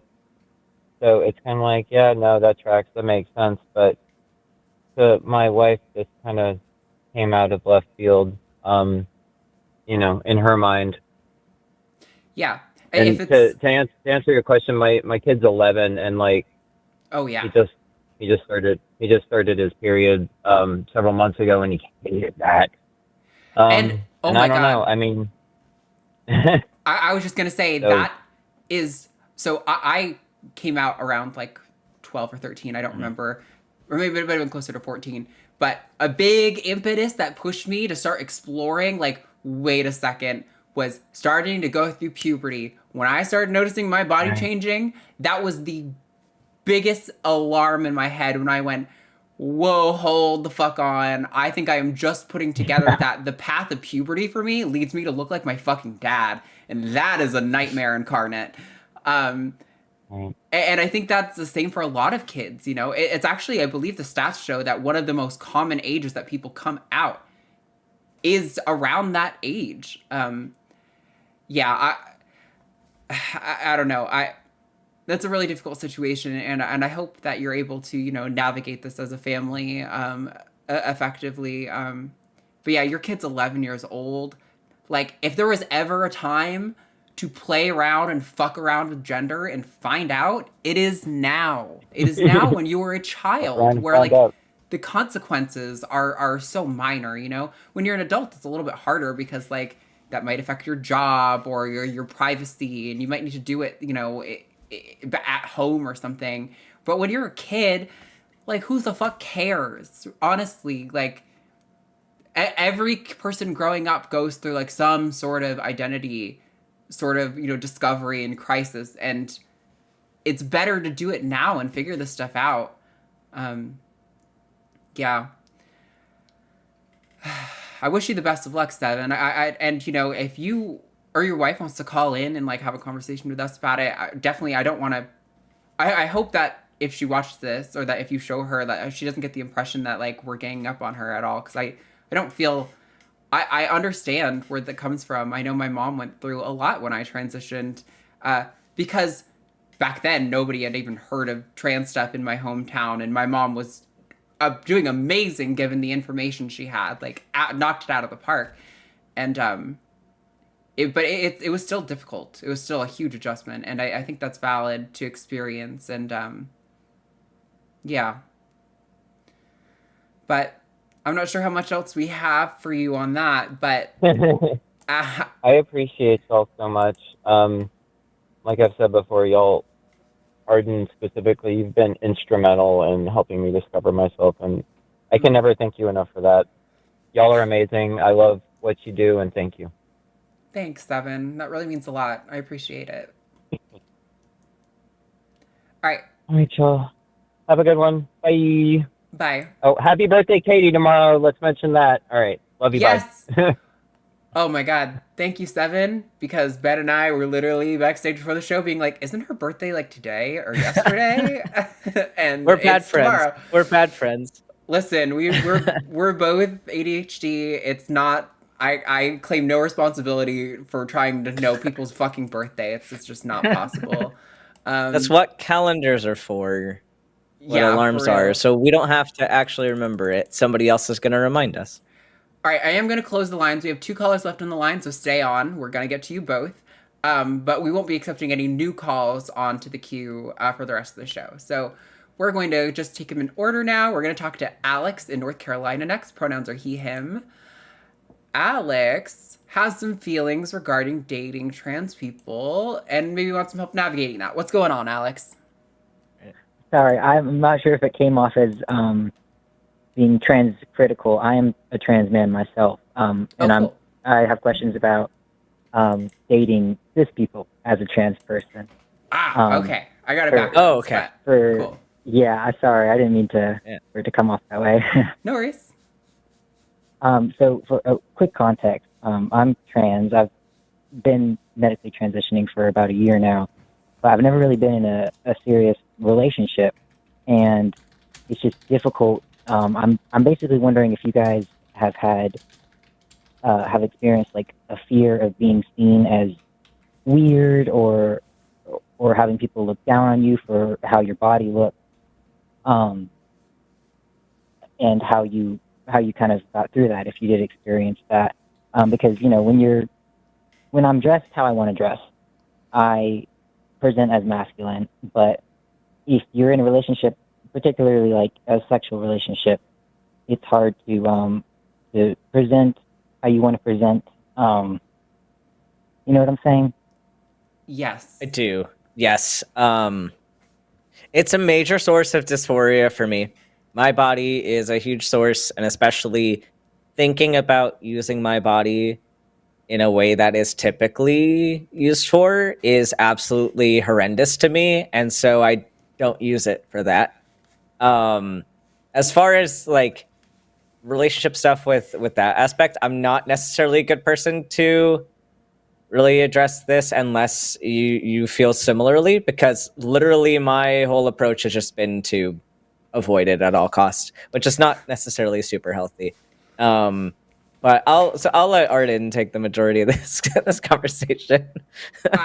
I mean, I totally relate very, very deeply. I think for a really long time was actually like the perfect victim to some really terrible people, because I was so desperate to feel normal and loved and accepted that I was really willing to push my own wants and needs down real fucking deep. I mean, like, I buried those suckers under the ground, and it's only really in the past like 5 years or so that I've actually started to like learn to be comfortable with discomfort, or learn to like tolerate the discomfort of like that disparity between people's expectations for me and how I feel about myself.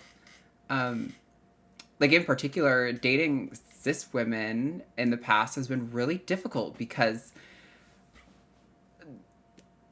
having the body that I have, there was some expectations going in that I would take a certain role in the relationship that was just like not how I didn't work with how I am as a person in relationships. And it was really difficult for me to navigate. And the thing that I think has worked for me has been, unfortunately, exposure therapy, and just kind of like being willing to put myself in those uncomfortable situations and to just try to be like, okay, maybe this person will think I'm a freak. Maybe they won't accept me. Maybe they will have bad thoughts about me.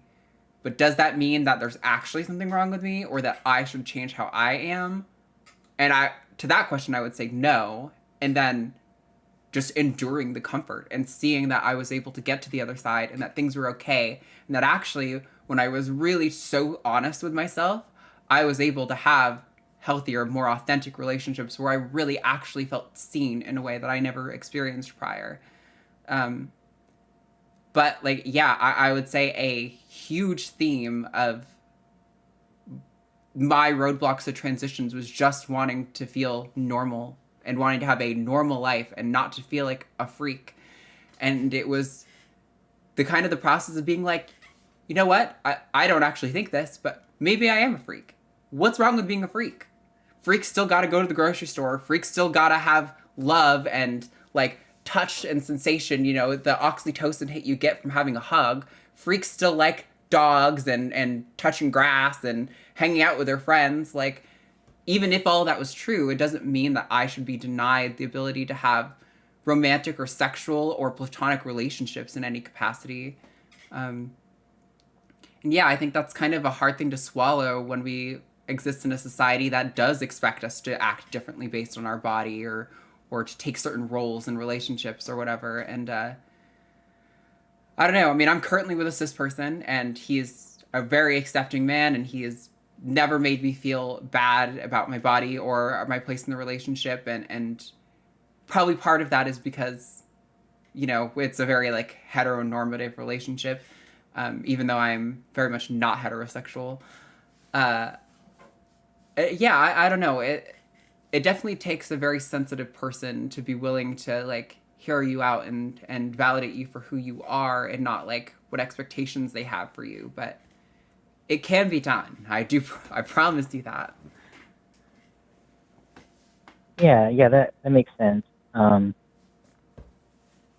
mean, I guess, like you said, a lot of it is just getting out there. It's funny. My very first sexual experience was when I realized I can't do this. I can't be a woman. Something has to change, you know. Mhm. That was But kind of the I start did of my have, transition too. I'm not gonna lie. yeah. Yeah. I did have a different question if you have time for it. I know you have other callers. No, yeah, no, go for it. Go for it. Absolutely. Okay. So I have people in my life who are not accepting, and one talking point that they like to use is the idea that being transgender is somehow a slippery slope or equivalent to being trans species. And intuitively, I think anybody who understands trans people and trans issues knows that they're not equivalent at all. But it's hard to explain the differences to people who don't really understand trans people. I was just wondering if you guys had any thoughts on what's a simple way to explain it.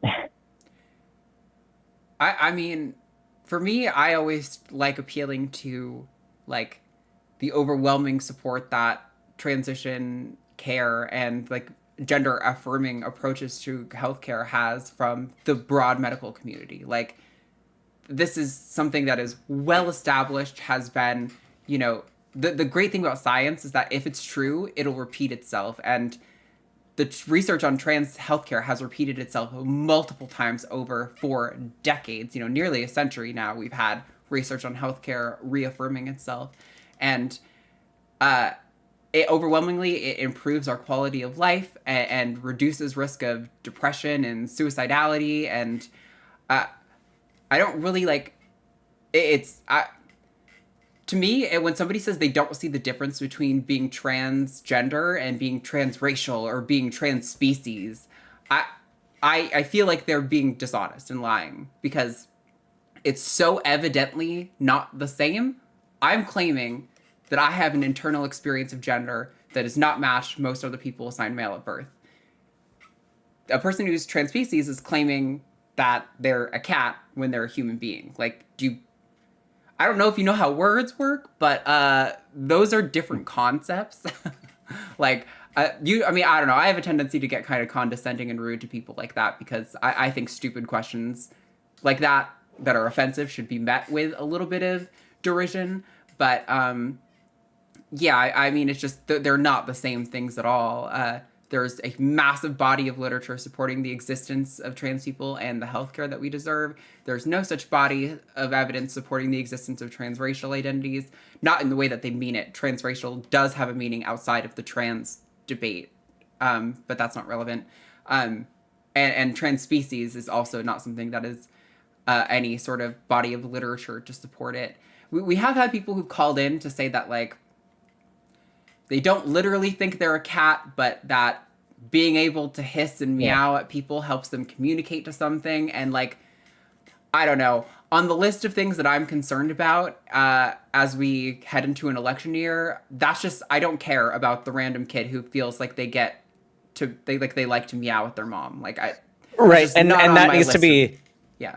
And that needs to be communicated differently. There are better ways to communicate that than kind of, number one, like appropriating kind of like an issue related to trans people, and then using a concept that will ultimately lead to harm of trans people because you are using a concept that is not related. Like, you're using a term for a concept that's not related to the original term. Like, that can be very problematic. So if people are using that kind of thing, like, for the fact that they like to communicate in different ways, that's kind of misuse of a term in a way that can be directly harmful. So that's something to be considered. Like, there's something similar to other situations where, like, the intent is valid and, like, your right to do those things, like, is valid. Like, an example is kind of appropriating terminology or phrases from other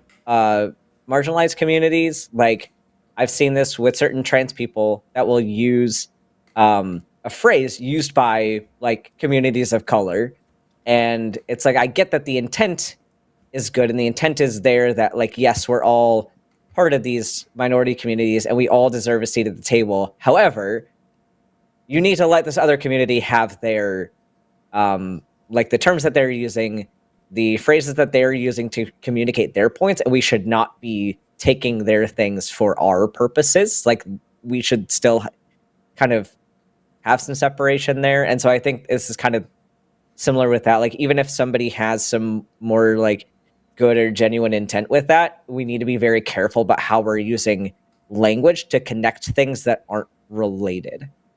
Mhm. Yeah, I totally get that.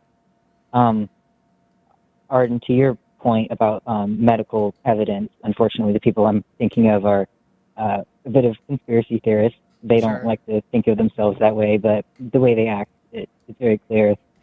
They think that doctors and everybody is just lying about transgender people. Right. One of them has actually refused to. She said she's not going to go to the doctor anymore because she thought our family doctor was the one who I went to for hormones, and I'm just like, that's crazy. Like, you wouldn't do that. Like, if you got cancer, you wouldn't just refuse to go to a doctor. Oh, these You know, people just probably. because There are even if people you that think they're do. wrong It's about not it. smart.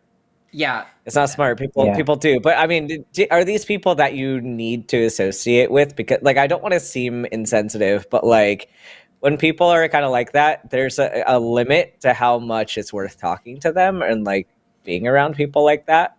Like, even if these people were, because my family are great examples of people like this, I just don't interact with them, and I feel much better when I don't interact with them. I understand that there are a lot of people that don't have that privilege of being able to walk away from people like that. But if you do have that opportunity, I recommend just, like, not letting people like that live rent free in your mind, if possible. Yeah. Unfortunately, the main people are my parents, but I do live by myself. I'm independent, and I've set boundaries with them over the past couple months, and I've stopped talking to them until they can at least try to respect me, and try to, if I've told them if they want to know who I am instead of hanging on to an old idea of me, that there are certain things that need to be a certain way. But yeah, I'm not talking to them at the moment. So it's just something that I've been thinking about recently. Yeah, I think it's good that you're not talking to them, but honestly, some of the things you said, Alex, are the things that I was going to tell you. Like, I could almost guarantee that if you actually got cancer, or actually had a heart attack, the first thing you would do is go to a fucking emergency room and trust everything that doctor told you. But assuming they don't, like, maybe I'm just a spiteful bitch, and I'm totally okay with that. I really don't care if that's how people view me for thinking this. But honestly, if you think because somebody gave somebody trans healthcare that now you're just not going to go to doctors at all, like, good. It sounds like, honestly, you have a heart attack coming, and you shouldn't go to the doctor, because I think the world would be better if you like, now listen, I don't want anyone to die, but if a heart attack came and took them, I would kind of be like, oh no, that's so sad. And then I would go on with my day and, like, get a coffee and continue being a happy person that doesn't need their validation. Yeah, I think the big thing is that just training yourself to let your validation come from within, and not really bothering to, like we all need external validation. I'm not trying to say that external validation is meaningless. We all need people in our life who say, I see you, I love you, you're valid. That's important. But, like, when it comes to people who we have to interact with, like family, who don't validate us, it's really important to know that, like, your core sense of who you are comes from you and not from anybody else. And if they want to, not get medical care that they need because they have some delusional fucking conspiracy theory, then I'm sorry, but that sounds like Darwinism in effect. Yeah. Yeah. Well, thank you guys. I have so many questions, but I'll have to call back another time. I love Katy, but the early show time just does not work with my work schedule. So I'm glad you guys started later today, so I could finally call in. I've been meaning to call in for weeks. Yeah, I'm glad it worked But out yeah, for you. Dr. Ben, I'm very glad you're back from break. But you know, if it helps your mental health, definitely take more breaks. Thank you guys. It's mostly because I've been busy, but yeah, no, I'm happy to be here. Thank you so much, Alex. All right, I think have we're a great actually night. doing a late show in 2 weeks again, so if you want to call back, keep your eye out for that. I definitely will. Thank you. All right. See you later, Alex. Bye. Bye.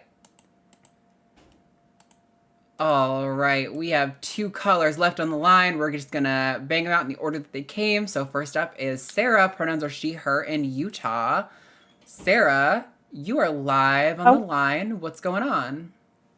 Oh my gosh. I'm so excited. I'm like so excited and so nervous. So like if I'm awkward, totally tell me, just be like, knock it off.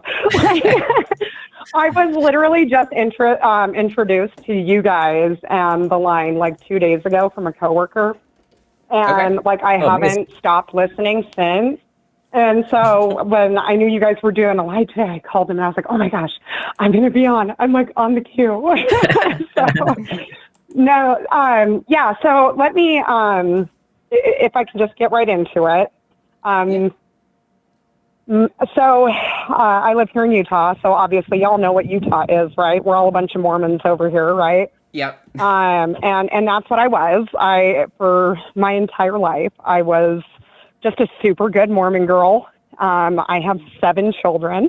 Wow. Oh I currently live in Colorado City, and if you don't know where that is, it's the home of Warren Jeffs. You know, the FLDS. No, I'm from. Yeah. No, man. Shut up. Are you from the area? Okay. I'm from Colorado, so like the whole Colorado, Utah, Arizona, Mexico area. Oh yeah, we're all the same. Oh, we're all the same brand of Mormons around here. Yeah. Well, so we really are. I mean, if you've met one, you've kind of met us all. But no, I actually left the church about I think it's been 12 years now. So that's not my life anymore. But not before I pumped out a whole bunch of kids, right? Like, so my oldest is my only girl, Bree. Well, was my only girl, and then I had 6 boys. Okay. My 6 boys. Well, so let me give you a little bit of background, okay? So I do have several children that have severe autism. And when I say autism, we're not talking like some behavioral health issues. My 18-year-old still wears a pull-up, so it's very severe disabilities. One of my children, and this is my little Liam, the one I'm calling about. So when Liam was about 6 years old, Liam was completely nonverbal at that time. Very independent child, but did not have appropriate language. Liam, out of all of my boys, Liam was my little person. I mean, Liam had to come everywhere with me, had to wear mommy's sunglasses and mommy's flower scarf, and never thought a thing of it.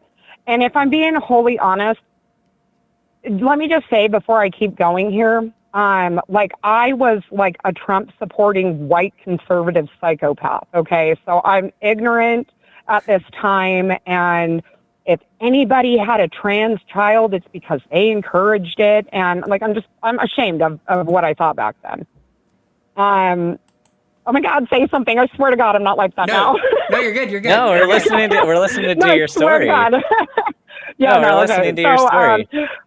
Okay. So I'm appalled by myself when I repeat that back to myself. But, so yeah, when Liam was about 6 years old, I'll start where it started. Okay. Now, obviously, as I look back, Liam was always a little, we had to wear mommy's glasses. We always had to have a bow in our hair. And I didn't think much of it. We were a house full of boys, but I thought, what, that's whatever. So one day we went to Build-A-Bear, and Liam very much needed this little rainbow bear. And I was like, okay, we'll get the $50 bear.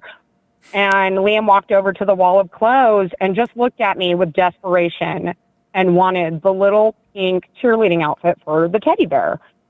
And I was like, yeah, you can have a little girl bear. How cute is that? Oh my God, Liam wants a little girl bear, and just would not put this little girl bear down. So for a couple days, that's all it was. We had our little girl bear, and then Liam had to start wearing a bow when we went out with the little girl bear. And I thought, oh, he wants to be like the little girl bear. Oh my God. I'm still stupid, right? The thing I'm most ashamed about is Liam had thick matted hair, and with the autism, it was so hard to let for Liam to let us detangle it. And I will try to get through this without crying, but I forced a haircut on Liam, and it was so traumatic. I to this day remember how traumatized I felt, like a monster, because now in hindsight, I held a little girl down and shaved her head. So anyways, let me get it together. So anyways, Liam, after this haircut, stuck a bow on her head and would not go anywhere without a bow on her head now that, her monster mother has shaved her head. And we go to the store. And this is the day that we celebrate this day every year. I took pictures, so I know what day it was. And we just hit 6 years. Liam saw a little flowered dress at the store. And Liam verbalized to me, which was very rare. Liam did not speak.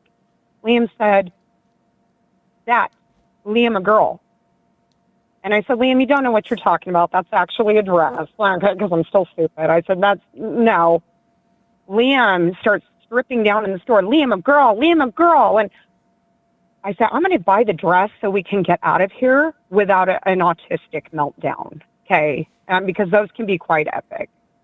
And in my ignorance, we leave the store and I bought the damn dress. And before we even got back to the car, Liam had stripped all of the clothes off, dress went on. And Liam just held that little bear. And I have a picture of Liam sitting in the back of the car in this little pink dress and our bow. And that day, Liam, I kid you not, became more verbal. Liam now has more it's been 6 years, so Liam is 12 now. And Liam is just our little girl. It's not even a second thought. We haven't run into a whole lot of ignorance. To be fair, we don't discuss it a lot. Liam's just our little girl now. And we've spoken to a child psychologist and just to Liam's core. There's nothing boy about Liam. And excuse me if that's even offensive to say, but stereotypically, Liam will come up to me at the end of the day and say, "I need a bubble bath with a candle." It's the most stereotypical girl shit, and I'm like, God, you're more of a little girl than I am. So here's my question. So a friend of mine at work, we got into talking about leaving the church, and then that got me into mentioning little Liam, and I just said, well, it's a good thing I left the church because, I have my little Liam and I could never imagine not having all the support around her. And he had so many questions, and I'm so grateful that he did because it really sparked me again. I guess we just don't even acknowledge it anymore because it's just life. Liam's just our girl. And so it's nothing that the school accepts Liam wholeheartedly. Everybody in our lives really just embraces who Liam is. But now that Liam's 12, and this stemmed from a conversation, Liam is starting to hit puberty. And genetically, with Liam looks a lot like my 18-year-old. We're talking a 6'4" linebacker. And Liam's quite small now, but when my oldest son was about 13, no, I'm not kidding. He's 6'4" now. And I've always just been so dead set against making any permanent decisions for my children. When they're adults, they can make whatever decisions they want. Hormone blockers, what's that? Who would make that decision for their children or allow their children to make those decisions? But, my friend at work, we get to talking and he sent me your guys' show, and it's really made me think, do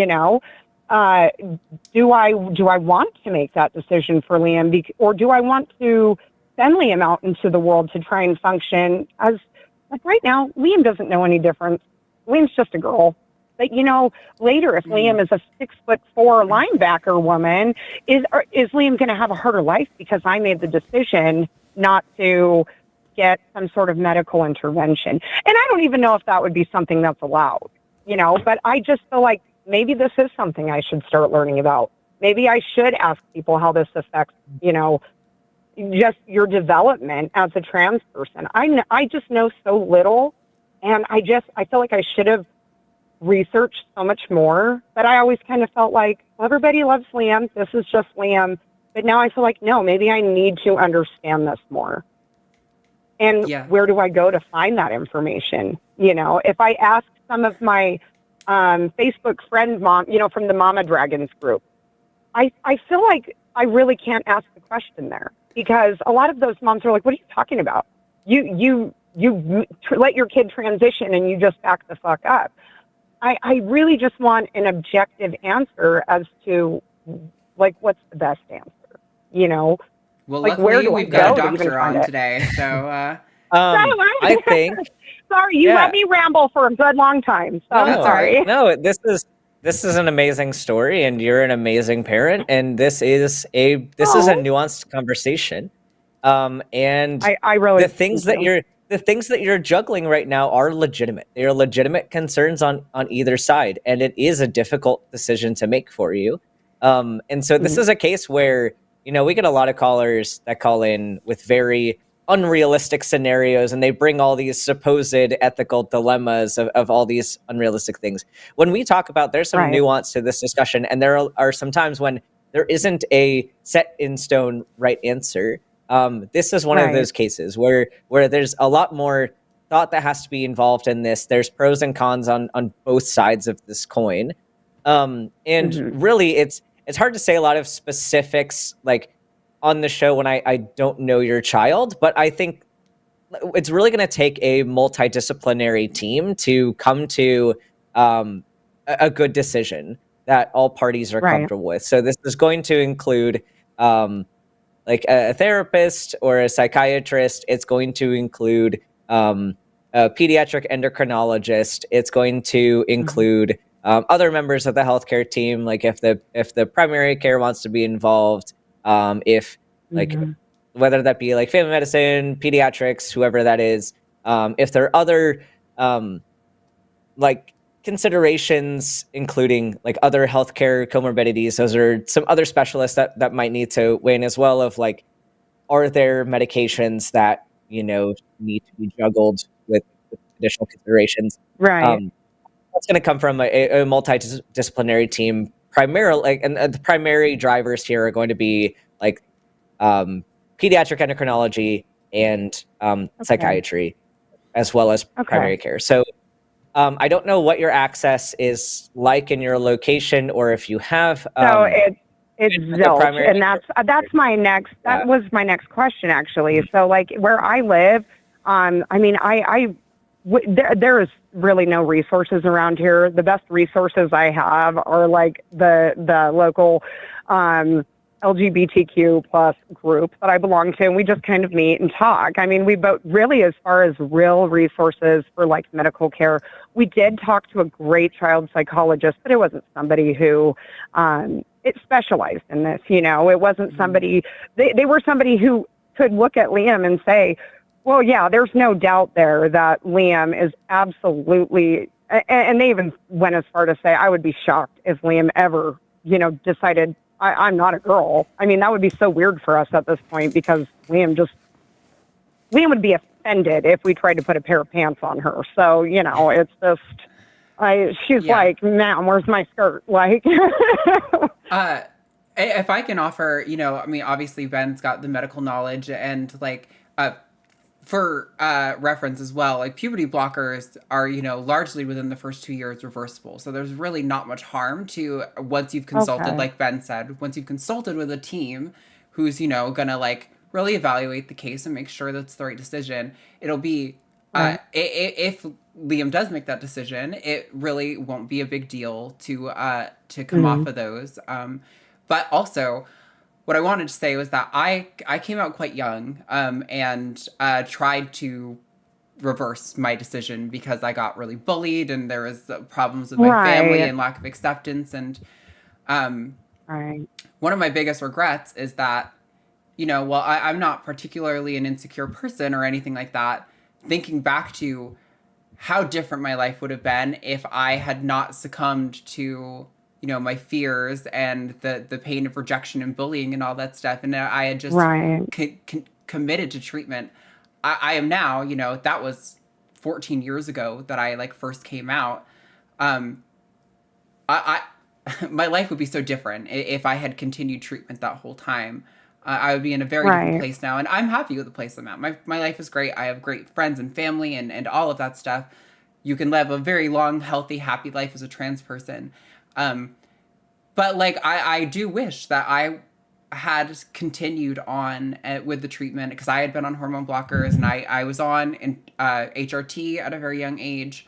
I probably would have a very different life had I continued, and I really wish that I had done that. Yeah, I really And, appreciate that. I appreciate that so much, just you saying that, because for us right now, like I said, we haven't experienced a whole lot of, and I feel so bad for so many people that I talk to in the trans community. They have been through so much trauma with how they've been treated. And Liam, to this point, hasn't had that experience. Liam is a very typical feminine-looking child at this point. And I thought, with how quick puberty took a hold of my kid that, for the most part is identical to Liam, and how much we went from kind of a skinny, more effeminate child to a very large masculine child with a huge Adam apple. Now, for me, I don't think that would bother Liam one bit. I really don't. Liam does not succumb to social anything, but for the rest of the world, that might get Liam treated badly, or you know what I mean? And that's I felt terrible saying that, that like I don't want the world to see my child look masculine. That's not it. I just don't want to have opportunities taken away from her because she's now going to be judged for being. Oh God, that's not. I felt like, I'm sorry. That sounds so disrespectful. No, it doesn't. You want safety for your child. That is reasonable. Right, That is right. that is appropriate. Your feelings are appropriate. Your actions thus far have been appropriate. You have affirmed your child. You have allowed for your child to be who she is. And so the things that you're saying, your hesitations, your concerns are legitimate. And I don't want you to think that you're doing anything wrong by saying that you would consider holding things back, like, or considering making decisions for safety reasons. Like, your thought process is where it needs to be. And so I don't want you to blame yourself or really think that you're doing the wrong thing. Yeah. No, I really appreciate that. That actually, it makes me feel a lot better just to hear somebody say that. I just don't have a whole lot to reference, and so totally. And I think, I think the best thing you can do right now is, like Ben was saying earlier in the call, like start to contact maybe like an endocrinologist and like a psychiatrist and see what they think should happen, and also what Liam wants to happen too, because while I'm all on board for puberty blockers, if the team decides that it's the right path, if Liam doesn't want it, then fuck it all. Like, she can do whatever she wants. And I totally agree that if there are cis women out there who have Adam's apples and are linebackers. Like, who's the one actress who was on Glee, who she's like that. Every role she's ever played in her life has been being the big, like, I'm like the giant husky woman who's like bigger than most other like men, and like that's a thing that exists. But like, I totally agree though. If the team agrees that that's going to be good for her and that she wants it, then it's great. I think the outcomes that we see statistically with trans people who are able to access this care earlier get the best results long term, and they generally have it has like one of the biggest impacts on their well-being. So it is yeah, and like Ben said, I totally understand reservations from the parent side about nerves, about, putting your kid through the situation. But I also think, if your kid had cancer or like a cleft lip, or a lot of parents would be, for better or worse, whether it's the right or wrong move, would be totally on board for like, hey, this might be life-changing for you. This could be, something that you carry with you for the rest of your life going forward. But like, this is a treatment that doctors are recommending, and so we're going to go forward with it. And I think that's a thing that we do all the time in medicine for kids, and it's no different for trans kids. So Yeah, just consult Yeah, with the right no, professionals. I feel very informed, actually. I've taken away a lot from this.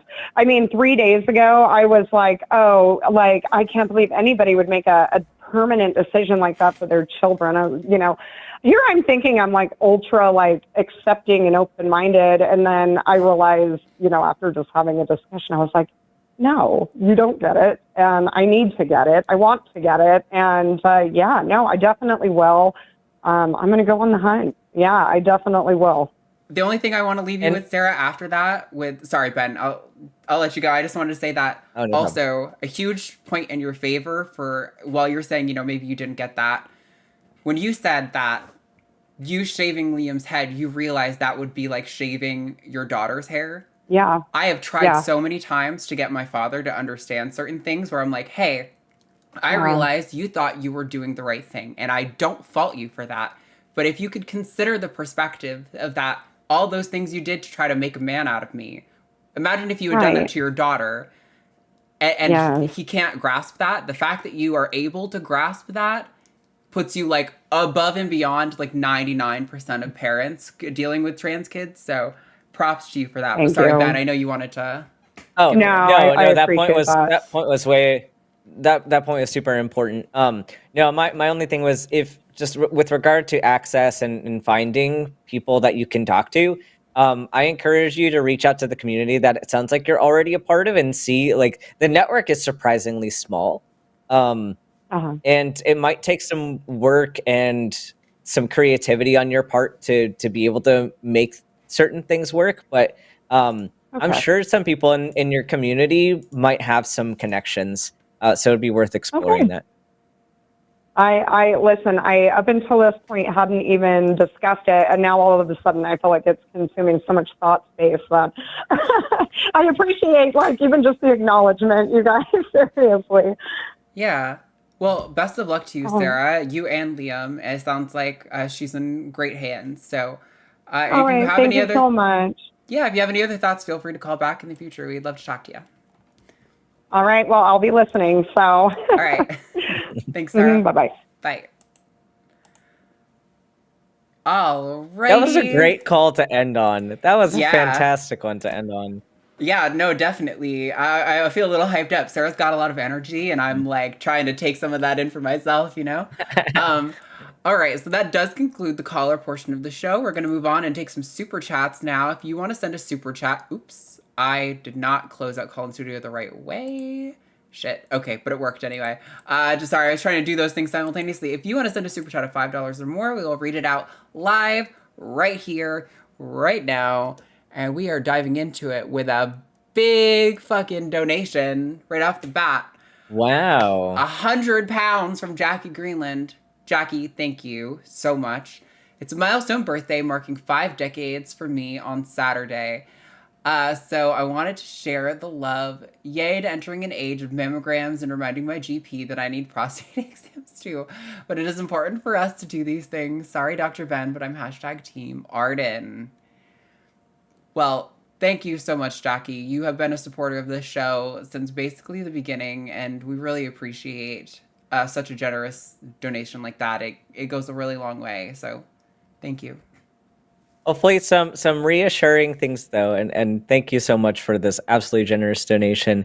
But I don't know how your guidelines are in the UK, but in the US, routine screening prostate exams are not really performed on asymptomatic people without risk factors. So you might not need it routinely. If you have symptoms, then you might, but that is a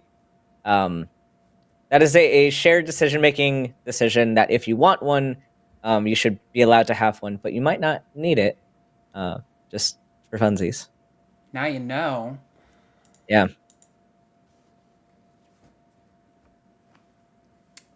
$10 from Skeptoidius. I'm getting a Holter monitor put on this Tuesday. Maybe I should start the Dr. Ben medical diet. What was it again? Oh, this is from my Facebook post this week. A gallon of chalky milk, a bag of atomic fireballs, and a pint of onion juice. Yeah, I mean, we know the whole thing with the warheads and the onion juice. But yesterday, I found a stupid meme that had like one of those you know the water bottles that's like a gallon that has like the hydration tracker on it, and it's Yeah. like you got this, like you can do it and all that stuff. But someone just drinking chocolate milk out of it. I was like, That is really this. funny, actually. I I loved kind of it. want chocolate milk now. Damn. Right. Thank you. We've got $4.99 from Louise Richardson. We should defend Dylan Mulvaney when turfs attack her. Maybe she's a little too enthusiastic, but she's not the devil incarnate. Oh yeah, 100%.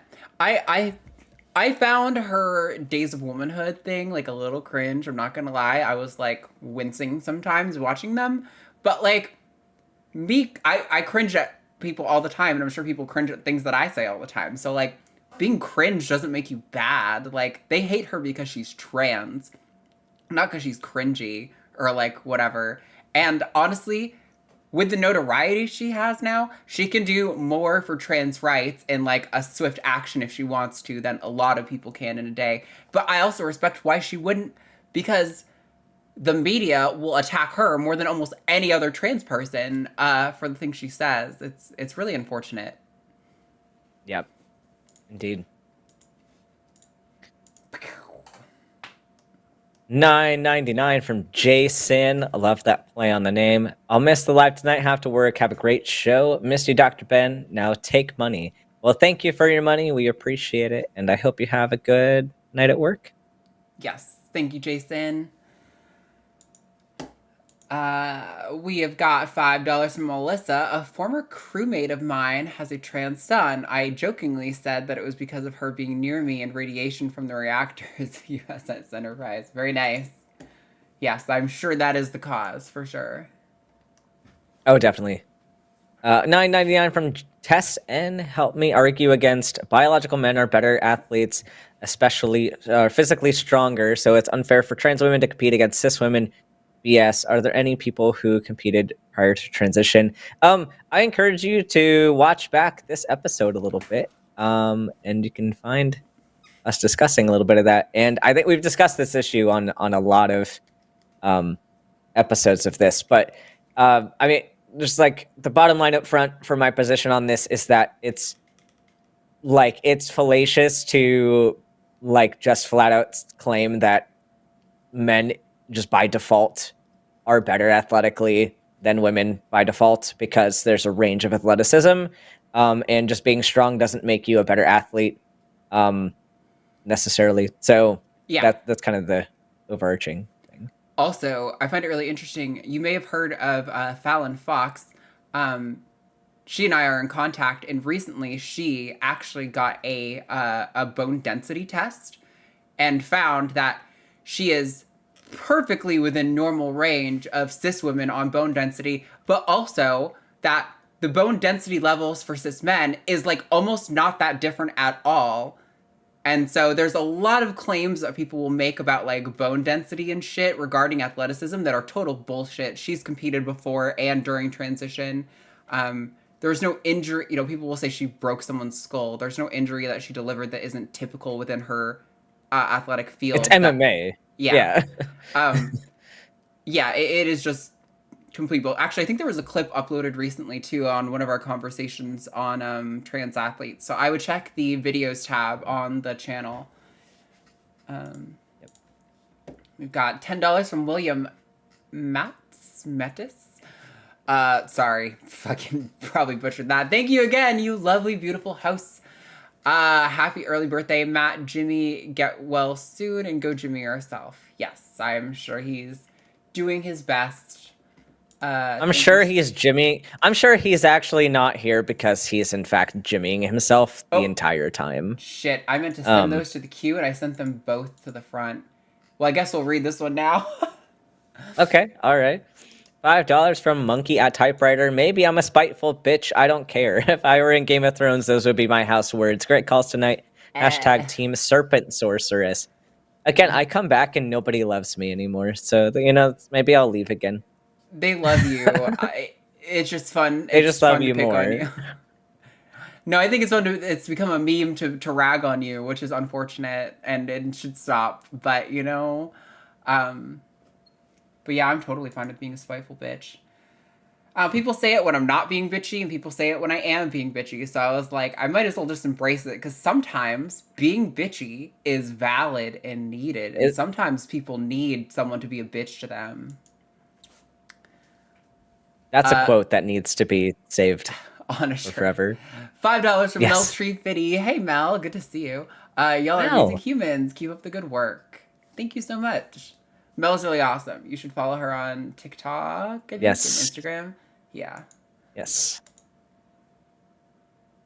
And I think also, fun fact, I think Mel probably has like the world record for like the most Baldur's Gate playthroughs at this point. Like, nice. I'm sure she would claim that. $5 from Dade Murphy. Hail to the facts. And I feel like I should say that in my stupid Renaissance Festival voice, but I think oh no, I still have beverage. Hail to the facts. Huzzah to the tipper. Beautiful. I love that.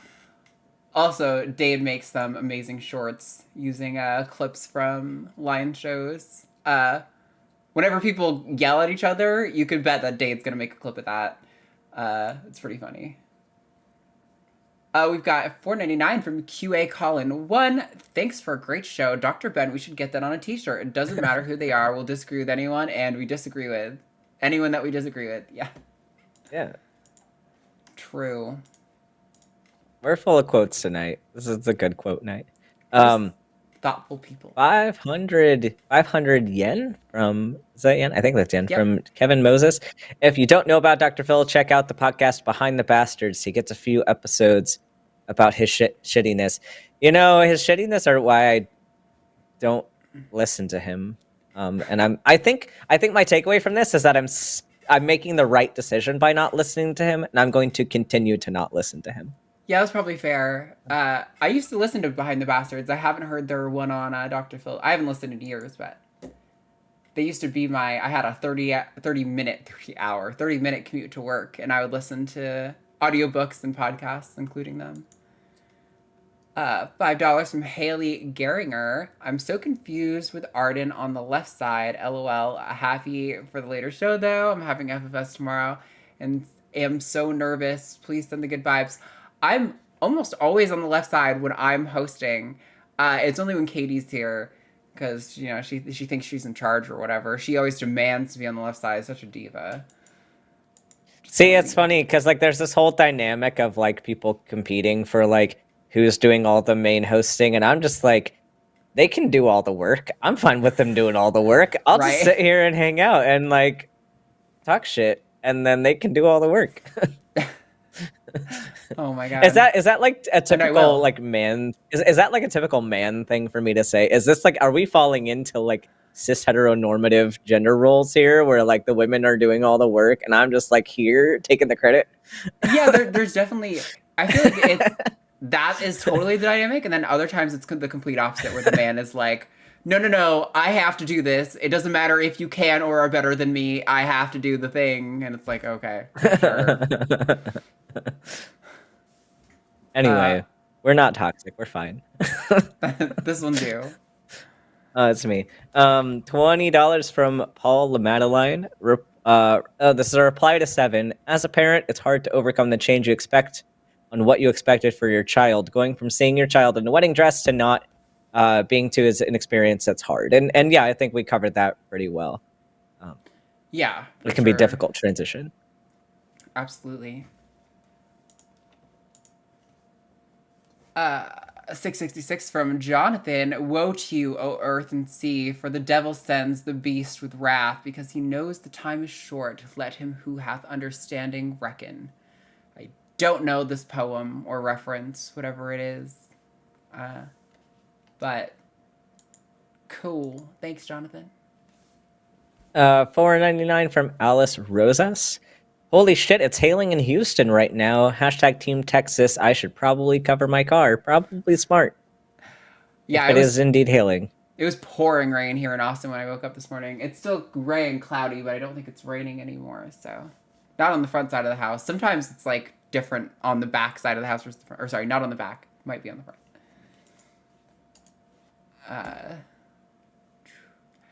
€5 from Jonathan Brockett. Fun fact, Dr. Phil had his license suspended for having an affair with a patient. Wow.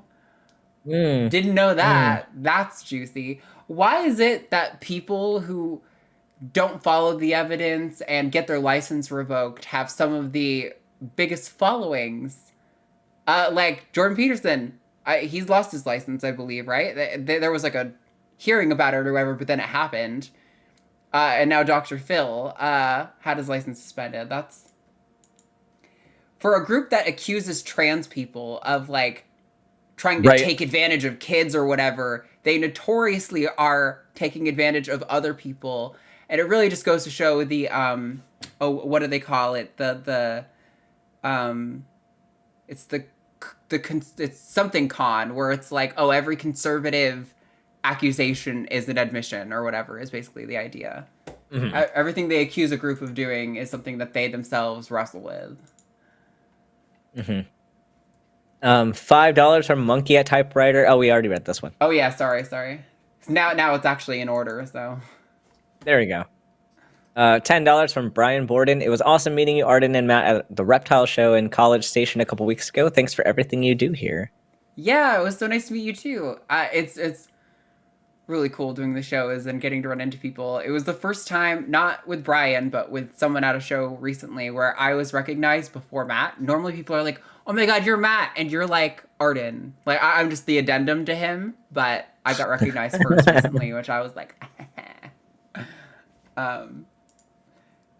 But it was nice meeting you as well. $5 from Larry Fishman. Ben, congratulations on continuing your residency. # Team Arden. Larry. Congratulations on yeah. Oh, this is the joke from before. They're doing the joke. Yes. Thanks.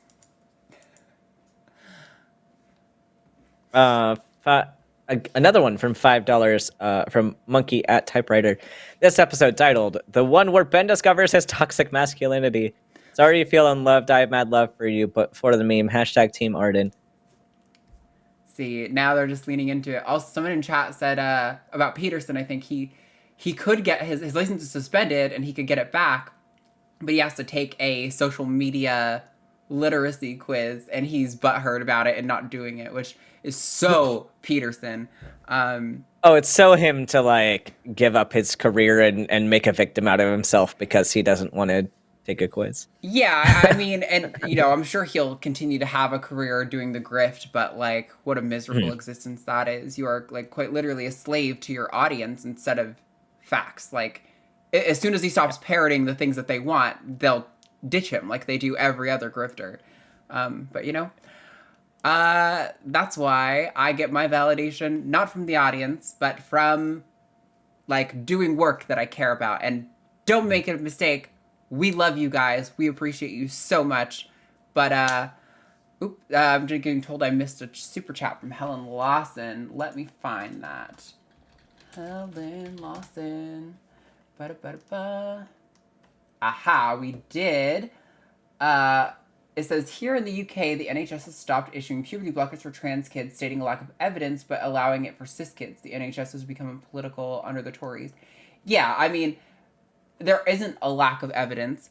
It's fine to say that the evidence isn't to, like, your personal particular standards, but nobody should give a fuck what your standards are, because medicine isn't about having proof beyond the shadow of a doubt. It's about saying, here's what the evidence says about puberty blockers. These kids, as long as they have it within a certain time frame, don't seem to have any clinically significant risks, and they sorry, train of thought, because I'm getting tagged again in the chat.